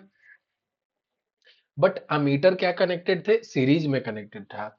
लेकिन वोल्ट मीटर जो होगा कनेक्टेड किस में होगा, voltmeter are always connected in parallel. अगर आपको पोटेंशियल डिफरेंस अगर मेजर करना है तो क्या मेजर करना पड़ेगा, आपको पैरेलल में कनेक्ट करना होगा। आपको मैं एक बार समझा देता हूँ कैसे आप मेजर करेंगे। सेम आपका सर्किट हो गया, ठीक है। अब आप जैसे अमीटर क्या किए थे, इसको तोड़ के और डायरेक्ट एक पॉइंट को ये से कनेक्ट कर दिए थे, माइनस से, और दूसरे को पॉजिटिव से। बट यहाँ पे वो नहीं करना पड़ेगा। यहाँ पे क्या करना पड़ेगा, अगर मुझे निकालना है कि ये करंट इस दोनों के बीच में पोटेंशियल डिफरेंस तो दो पॉइंट के बीच में ही होगा, तो आपको क्या करना पड़ेगा, एक पॉइंट को यहाँ कनेक्ट करना पड़ेगा, और सॉरी ये पॉजिटिव होना चाहिए एक्चुअली में वहां पे, ठीक है। तो पॉजिटिव, ए पॉजिटिव को पॉजिटिव साइड में यहाँ पे, और निगेटिव को निगेटिव में, ये दोनों जो डिफरेंस हो गए यहाँ पे, तो यहाँ से आपको क्या निकल जाएगा, पोटेंशियल डिफरेंस। आप देख रहे हैं ना, तोड़ के नहीं लगा रहे हैं, पैरेलली लगा रहे हैं, मतलब कि इधर करंट भी फ्लो रहा है और इधर में भी एक पैरेलल लग रहा है, ठीक है। सीरीज पैरेलल आपको समझ में आता होगा आपको। जैसे मान लीजिए कि मेरे पास एक रेसिस्टर है, ये हो गया, और इसको दूसरे रेसिस्टर को मैंने ऐसे सेम जोड़ दिया, तो ये क्या सीरीज में हो गया। पैरेलल में मतलब क्या हो गया कि एक मेरे पास रेसिस्टर था, इसके पैरेलल में समानांतर जो है दूसरा जोड़ दिया, ठीक है। तो ये होता है सीरीज और पैरेलल, आपको समझ में आएगा आई होप। तो वोल्ट मीटर के केस में जो वोल्टेज मेजर करने के लिए वोल्ट मीटर लगाते हैं, तो कैसे उसको अटैच करते हैं, पैरेलल में करते हैं। अमीटर से कैसे करते हैं उसको, आपको सीरीज में करना होता है। ठीक है, आई होप यहाँ तक कॉन्सेप्ट आपको समझ में आया होगा। आगे ये सब कॉन्सेप्ट का आपको बहुत ज्यादा यूज होने वाला है। अब ओम्स लॉ होते हैं। ओम्स लॉ ने एक थ्योरी दिया, वो क्या था कि वी, वो जो पोटेंशियल डिफरेंस है, is directly proportional to current. ठीक है, कि जितना ज्यादा पोटेंशियल डिफरेंस होगा उतना ज्यादा करंट फ्लो होगा। ठीक है, तो ये जब आपको पता होगा कि जब प्रोपोर्शनैलिटी हटाते हैं तो इसके लिए कोई कॉन्सेप्ट यूज, कांस्टेंट यूज करते हैं। तो ये जो कांस्टेंट होता है इसी को बोलते हैं resistance. V equal to I R. ठीक है, ये हो गया कांस्टेंट, इसी को बोलते हैं रेसिस्टेंस। ठीक है, तो वी बाई आई क्या हो जाएगा, वी बाई आई आपका हो जाएगा कांस्टेंट। वी बाई आई इसको क्या बोलते हैं, आर, रेसिस्टेंस। आई होप सबको समझ में आया होगा। R is constant for the given metallic wire. कोई एक वायर के लिए अगर आप देखिएगा तो उसका क्या होता है, मेटेलिक वायर कांस्टेंट होता है। ठीक है, जैसे आपने देखा होगा, मैं एक अगर एग्जांपल दे दूं, तो जैसे टंगस्टन हो गया। टंगस्टन एक ऐसा, टंगस्टन मैं बता देता हूँ, टंगस्टन हो गया। टंगस्टन क्या क्या होता है, इसका बहुत ज्यादा हाई रेसिस्टिविटी होता है। ठीक है, तो इसको हम लोग बल्ब में यूज करते हैं। ठीक है, तो इस ये रेसिस्टेंस हो गया। रेसिस्टेंस क्या हो गया, प्रतिरोध हो गया। ये जो आर हो गया रेसिस्टेंस, इससे पता चलता है कि करंट को फ्लो होने में ये हिंडर कर रहा है, इसके बीच में एक रोड़ा बन रहा है, एक ऑब्स्टेकल है। ठीक है, तो इसी को बोलते हैं रेसिस्टेंस। अब आप फिर से समझ लेते हैं कि if it is a property of a conductor to resist the flow of charge. ठीक है, तो कोई भी कंडक्टर जो होता है उसका प्रॉपर्टी क्या है, उसका प्रॉपर्टी होता है कि वो रेसिस्ट करे फ्लो ऑफ चार्ज को। ठीक है, जैसे अगर आप अगर किसी चीज को मूव, कार को मूव कर रहे हैं तो नीचे फ्रिक्शन लग रहा है। आप अगर चल रहे हैं, आप अगर ट्रेवल कर रहे हैं तो वहां पे भी आपको पैरों के नीचे फ्रिक्शन लग रहा है। तो वैसे ही जब करंट फ्लो हो रहे हैं उसमें एक रेसिस्टेंस ऑफर होता है। ठीक है, उसको आगे बढ़ने से रोकता है, उसी को क्या बोलते हैं, रेसिस्टेंस। ठीक है, तो इसी को रेसिस्टेंस बोलते हैं। और इसको किस यूनिट यूनिट से डिनोट करते हैं, ओम से डिनोट करते हैं। ठीक है, ओम को हम लोग ऐसे भी लिख सकते हैं। ठीक है, ये आपका हो गया।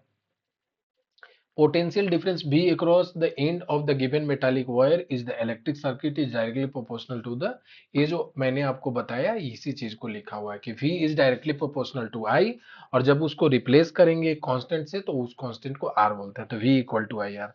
यही होता है ओम्स लॉ, आपको ध्यान में रखना है, ये इससे रिलेटेड एग्जाम में आपको कॉन्सेप्ट पूछे जाएंगे। ये सब जितनी भी चीजें हो रही हैं तब तक है कि जब तक प्रोवाइडेड द टेम्परेचर है कांस्टेंट। टेम्परेचर जब तक कांस्टेंट है तभी ये चीजें वैलिड होंगी। ठीक है, जैसे जैसे आप अगर टेम्परेचर वैरी कराने लगेंगे तो रेसिस्टेंस भी वैरी करने लगता है। ठीक है, तो आगे बढ़ते हैं। ये मैं बता चुका हूँ ऑलरेडी। अब यहाँ पे आते हैं factor on which the resistance of the conductor depends. ये जो आपने रेसिस्टेंस पढ़ा, आर, ये जो आप रेसिस्टेंस, ये रेसिस्टेंस क्या था, V equal to I R से बना था। ये जो रेसिस्टेंस पड़ा है ये कौन कौन से फैक्टर पे डिपेंड करता है, तो ये किस चीज पे डिपेंड करता है, ये directly proportional to L depend करता है, inversely proportional to area depend करता है।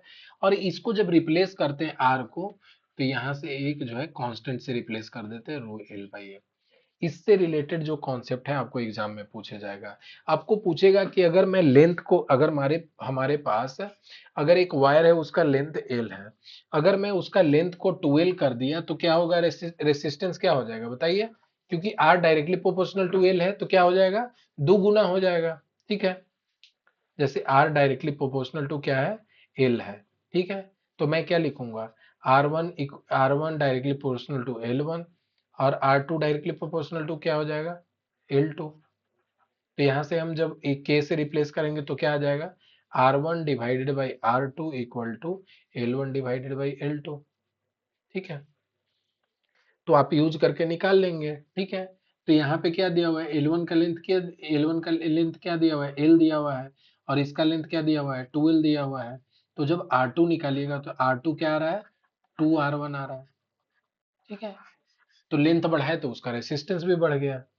ऐसे ही आपका उसका क्रॉस सेक्शन हो जाएगा। अभी जो वायर है इसका कोई क्रॉस सेक्शन रहा होगा ना, डायमीटर कुछ रहा होगा ना, जैसे वायर को मैं यहाँ कट करूं तो वायर कुछ इस टाइप का दिखेगा। ठीक है, यही वायर है ना, वायर कुछ ऐसा रहा होगा, इसका खुद का डायमीटर रहा होगा।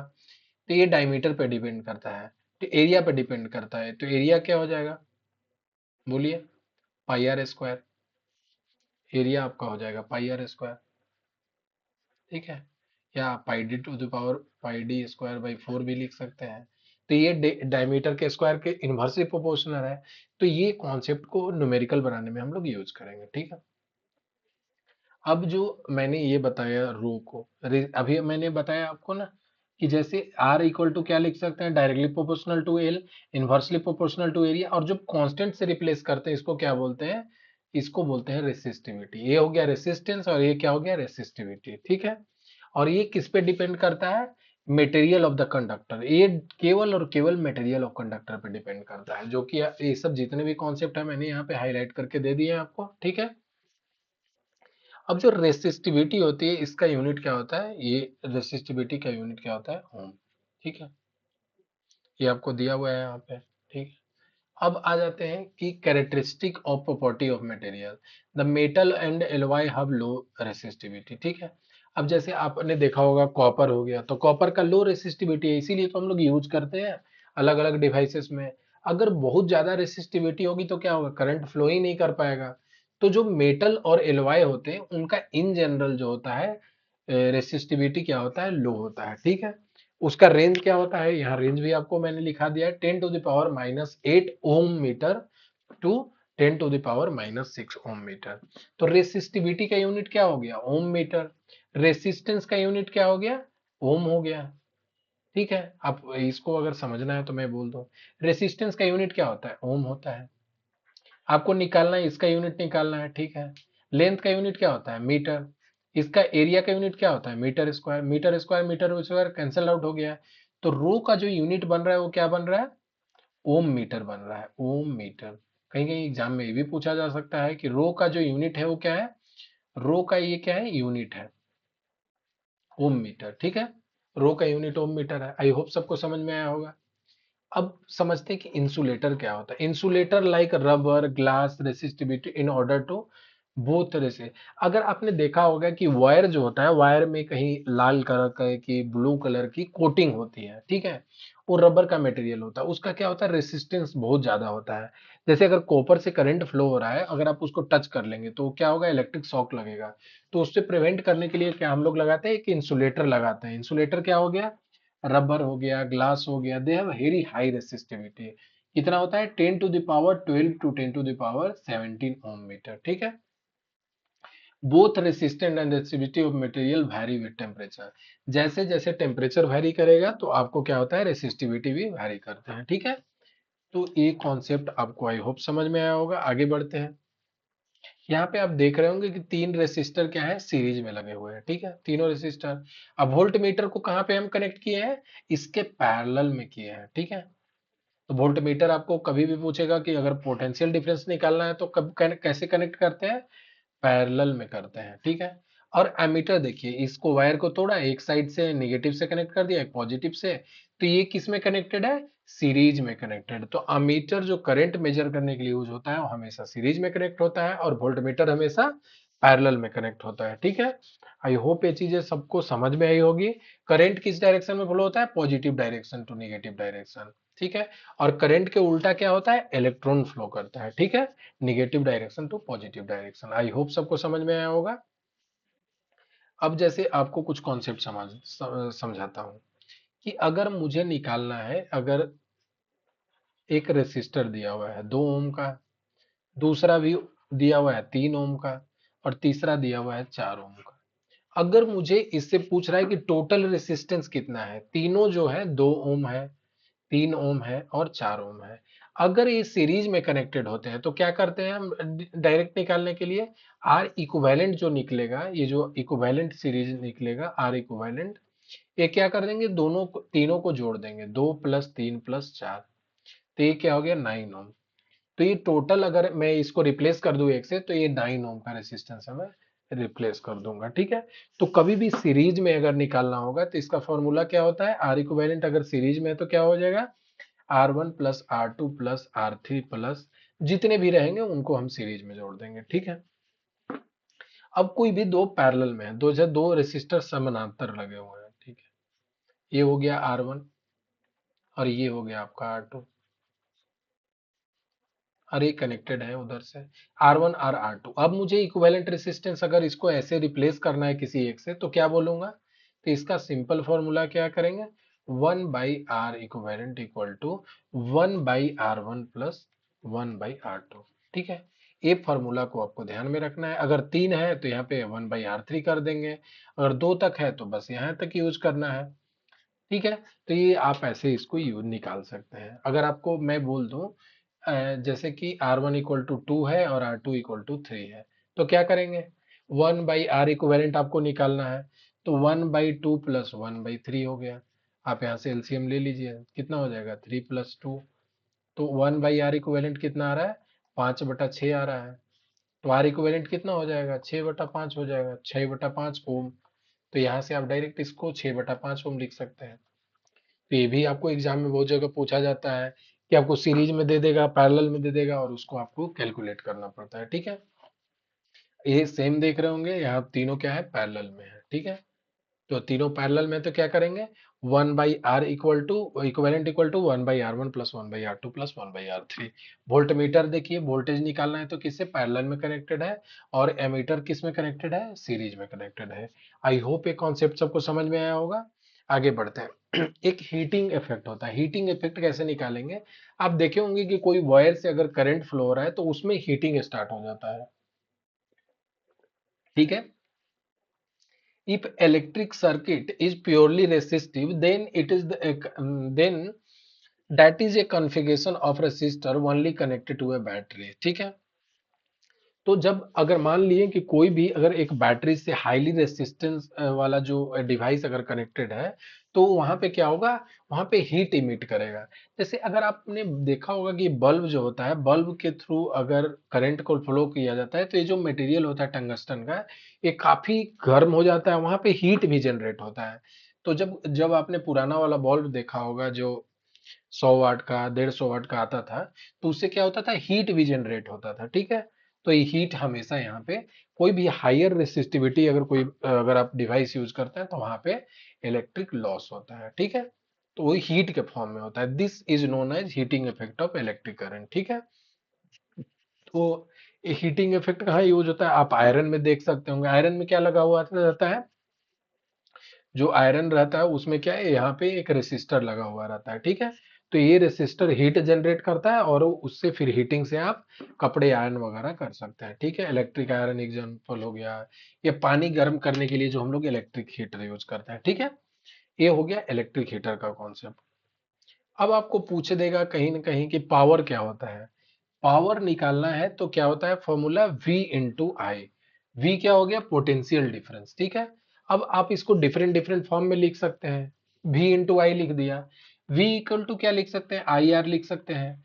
तो V को मैं रिप्लेस कर सकता हूँ आई आर से, तो पावर को मैं रिप्लेस कर देता हूँ आई इंटू आर इंटू आई। तो यहाँ पे क्या लिख सकते हैं, पावर को I² R लिख सकते हैं। ठीक है, एग्जाम में आपको ऐसे दिया जा सकता है। अगर पावर को मैं अगर ऐसे लिखूं, इलेक्ट्रिक करंट को क्या लिख सकता हूँ, V/R लिख सकता हूँ। तो अगर मैं पावर में V इक्वल टू आई की जगह अगर मैं रिप्लेस कर दूं V/R, तो क्या हो जाएगा, V²/R।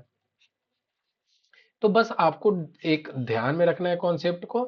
I² R आपको ऑप्शन में दे देगा कि कौन सा पावर का फॉर्मूला है। तो P इक्वल टू VI आपको ध्यान में रखना है। ए वाला आपका क्या हो गया, ओम्स लॉ हो गया। ठीक है, वही चीज यहाँ पे आपको दिया हुआ है। Consider the current I is flowing through a resistor of R, let the potential difference, ये दिया हुआ है, आर उसका रेसिस्टेंस है, भी पोटेंशियल डिफरेंस है। ठीक है, एंड जो टी टाइम में उससे चार्ज कितना फ्लो हो रहा है, क्यू। ठीक है, तो एक तो मैंने ऐसा आपको बता दिया। ठीक है, अब पावर इक्वल टू क्या होता है, V इंटू आई। तो अब ये क्या होता है, V इंटू आई। आई क्या होता है, Q/T आपको बता चुका हूँ, जो चार्ज जिस रेट से फ्लो हो रहा है। तो आप ऐसे भी इसको लिख सकते हैं। तो आपको डिफरेंट डिफरेंट फॉर्मेट में पावर को लिखने को लेकर दे दिया है। एग्जाम में आपको ऑप्शन में दे देंगे, पूछ देंगे विच of the following does not match. ये मैं इस टाइप के क्वेश्चन में आगे आपको दिखाने वाला हूँ कि कैसे करते हैं, और ये बीपीएससी में ऑलरेडी पूछे जा चुके हैं। Hence the power of input of a circuit of a sources. तो पावर का अगर सोर्स निकालना होगा, पावर कितना है, तो कैसे निकालेंगे, P equal to V I. या तो P equal to V I use कर सकते हैं, V² R यूज कर सकते हैं, या I² R यूज कर सकते हैं, या V²/R यूज कर सकते हैं। ठीक है, आपको ध्यान में रखना है। आगे बढ़ते हैं। अगर आपको निकालना है कि हीट कितना जनरेट हुआ, or energy supply to a circuit, वो कितना हो गया। तो P इंटू टी हो गया, ठीक है, P इंटू टी हो गया। ये आपका पावर हो गया। जिस रेट से वर्क किया जाता है उसको क्या बोलते हैं? पावर बोलते हैं, आपको बताया जा चुका है। Rate of doing work equal to power हो गया, जिस रेट से आप एनर्जी खर्च कर रहे हैं, ठीक है। तो आप अगर, पावर क्या होता है? पावर होता है एनर्जी पर यूनिट टाइम, और उसको टाइम से मल्टीप्लाई कर देंगे तो पता चल जाएगा कितना एनर्जी खर्च हो रहा है, ठीक है। तो पावर, तो अब मुझे निकालना है कि कितना एनर्जी खर्च हो रहा है, ठीक है। तो इसके लिए क्या करेंगे? तो इसके लिए कर देंगे हम लोग P इंटू टी, ठीक है। तो एनर्जी मुझे निकालना है, जैसे हीट एनर्जी निकालना है कितना जनरेट होता है, तो पावर इंटू क्या कर देंगे? टी कर देंगे। पावर को क्या लिख सकते हैं? अभी आपको बताया V इंटू आई लिख सकते हैं, और यहाँ पे टी हो गया। तो यहाँ पे अगर आपको हीट निकालना है तो क्या हो गया? V I into T. ये फॉर्मूला आप यूज कर सकते हैं, ठीक है। आगे बढ़ते हैं। अब इलेक्ट्रिक पावर आपको मैं ऑलरेडी पीछे बता चुका हूँ, P equal to V I, या आप आई स्क्वायर आर या वी स्क्वायर आर तीनों टर्म्स में लिख सकते हैं, ठीक है। यहाँ पे अब पूछा है कि आपको एक क्वेश्चन आता है, आपको मैं फिर से बता रहा हूँ, ध्यान में रखना है कि कॉमर्शियल यूनिट क्या होता है। कॉमर्शियल यूनिट क्या होता है? कॉमर्शियल यूनिट पूछ देगा, वाट दे देगा, किलो वाट दे देगा, किलो वाट आवर दे देगा, ठीक है, या सिंपल जूल दे देगा। तो आपको ऑप्शन में चूज करने होंगे, ठीक है।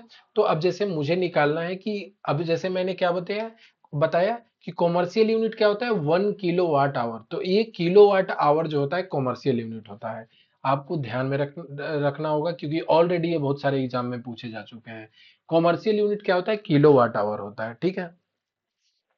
अगर मुझे निकालना है कि 1 किलो वाट आवर में कितना होता है, ठीक है, तो 1 किलोवाट, तो 1 किलोवाट में कितना हो जाएगा? 1000 वाट हो जाएगा। तो पहले तो मैंने 1000 वाट लिख दिया, ठीक है। अब उसके बाद मैं करूंगा, 3600 सेकेंड हो गया।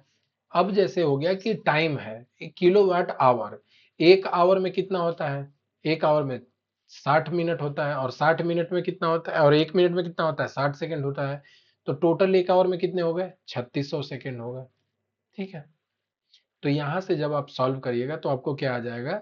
यहाँ पे आ जाएगा 3.6 इंटू 10 टू द पावर आपका 6 हो जाएगा, या इसको वाट सेकेंड लिखे आप, या आप इसको जूल लिख सकते हैं, ठीक है। तो 1 किलो वाट आवर में क्या हो सकता है? कितना होता है? या तो वाट सेकेंड होता है। ये 3.6 इंटू 10 टू पावर 6, ये वैल्यू आपको ध्यान में रखना है, ठीक है, क्योंकि एग्जाम में इससे रिलेटेड कॉन्सेप्ट पूछे जा सकते हैं। तो 1 किलो वाट आवर में कितना हो गया? 3.6 इंटू 10 टू द पावर 6 जो है वाट सेकेंड या जूल बोल सकते हैं, ठीक है। आई होप सबको समझ में आया होगा। आगे बढ़ते हैं। अब देखिए, इससे रिलेटेड आपको सरप्राइज है कि इससे रिलेटेड आपको दो कॉन्सेप्ट एग्जाम में ऑलरेडी बीपीएससी में, इस बार के बीपीएससी में पूछे जा चुके हैं, ठीक है। 71st में पूछे जा चुके हैं। तो आपको एक कॉन्सेप्ट आपको खुद से अटेम्प्ट करना है। आप इस पर एक बार वीडियो को रोक करके अटेम्प्ट कर सकते हैं, और मैं आपको सॉल्यूशन बता रहा हूं। अगर फिर भी नहीं समझ में आता है, अगर आप, मैंने क्या क्या बताया था, पावर का पूछ रहा है कि कौन सा इलेक्ट्रिक सर्किट में कौन सा जो है चीजें सही है, कौन सा गलत है। Which of the following does not denote that. P equal to क्या बताया था मैंने आपको? V इंटू आई, ठीक है। ये तो कहीं ना कहीं मैच कर रहा है। अब V इक्वल टू क्या बताया था? आई आर, ठीक है। तो अगर मैं V को आई आर से रिप्लेस कर दूं तो क्या हो जाएगा? आई आर इंटू आई। तो ये क्या हो जाएगा? आई स्क्वायर आर, ठीक है, ये भी बन रहा है। अगर मैं क्या करूं कि P इक्वल टू वी आई दिया हुआ है, अगर मैं आई को क्या वी वाई आर से डिनोट कर रिप्लेस कर सकता हूँ, तो यहाँ मैं वी वाई आर से रिप्लेस कर दिया। तो यहाँ क्या हो गया? वी स्क्वायर बाई आर हो गया। ये भी ऑप्शन मैच कर रहा है। तो ये तीनों क्या है? करेक्ट है। अपना आंसर क्या होगा? ये होगा आई स्क्वायर आर, जो कि क्या होता है? आई स्क्वायर आर क्या होता है? करेक्ट होता है, सॉरी। ए क्या होता है? मेरा आंसर क्या होगा? आई आर स्क्वायर होगा, ठीक है। ये भी वैल्यू मेरे पास है, ठीक है। आई होप ये चीज आपको समझ में आया होगा, ठीक है।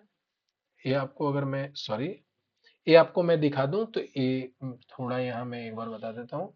ये आपका आई स्क्वायर आर तो वैल्यू होता ही होता है। ये आपको वी स्क्वायर बाई आर निकाल चुके हैं, और P इक्वल टू वी आई तीनों दिया हुआ है। तो कौन सा आपका आंसर नहीं होगा? आई आई इंटू आर स्क्वायर, ये क्या हो गया आपका? ये कॉन्सेप्ट है, गलत है। तो इसका आंसर क्या हो जाएगा आपका? आई आर स्क्वायर बी हो जाएगा, ठीक है। आई होप आपको समझ में आया होगा। यहाँ पे आपको पूछ रहा है कि एनर्जी कंज्यूम इन होम, अगर कोई किसी का घर में 250 यूनिट अगर इलेक्ट्रिक बिल आ रहा है, ठीक है, उसका जो यूनिट आ रहा है कितना है, 250 है, ठीक है। चलिए ठीक है, ये चीज आपको समझ में आ रहा है। अगर 250 यूनिट अगर उसके बिल आ रहे हैं, तो पूछ रहा है कि कितने जूल में उसको कन्वर्ट करना है, ठीक है। तो चलिए कन्वर्ट करते हैं इसको। सबसे पहले लिखेंगे एनर्जी मुझे निकालना है, एनर्जी निकालना है, ठीक है। एनर्जी इक्वल टू क्या बताया था आपको क्या बताया था, पावर इनटू टाइम, ठीक है, पावर इनटू टाइम कर दिया। ये आपको एनर्जी कितना दिया हुआ है टोटल, इसके पास एनर्जी इन यूनिट कितना दिया हुआ है, 200 किलोवाट आवर दिया हुआ है, 200 किलोवाट आवर या 200 यूनिट। इसको को सेम, एक यूनिट में कितना होता है, एक यूनिट अगर आपके घर में आ रहा है तो मतलब किलोवाट आवर होता है, ठीक है, किलोवाट आवर होता है। एक किलोवाट आवर में अभी आपको मैं दिखा देता हूँ, मैं निकाल चुका हूँ, 3.6 इंटू 10 to the power 6 होता है, ये जूल होता है, ध्यान में रखना है। तो यहाँ पे क्या करेंगे, 1 किलोवाट आवर में कितना होता है, 3.6 into 10 to the power 6 joule होता है, 10 to the power 6 जूल होता है। अब मुझे क्या करने हैं, निकालने हैं कि 250 यूनिट आया है, तो 250 यूनिट, 1 यूनिट में 1 किलोवाट आवर, तो यहाँ से आपको देखेंगे 25 किलोवाट आवर या 25 यूनिट बोले तो कितना होगा, एक में 3.6 तो 25 में तो 25 into 3.6 into 10 to the power 6 हो जाएगा, ठीक है। आई होप ये चीज सबको समझ में आया होगा, इतना जूल एनर्जी होगा, ठीक है।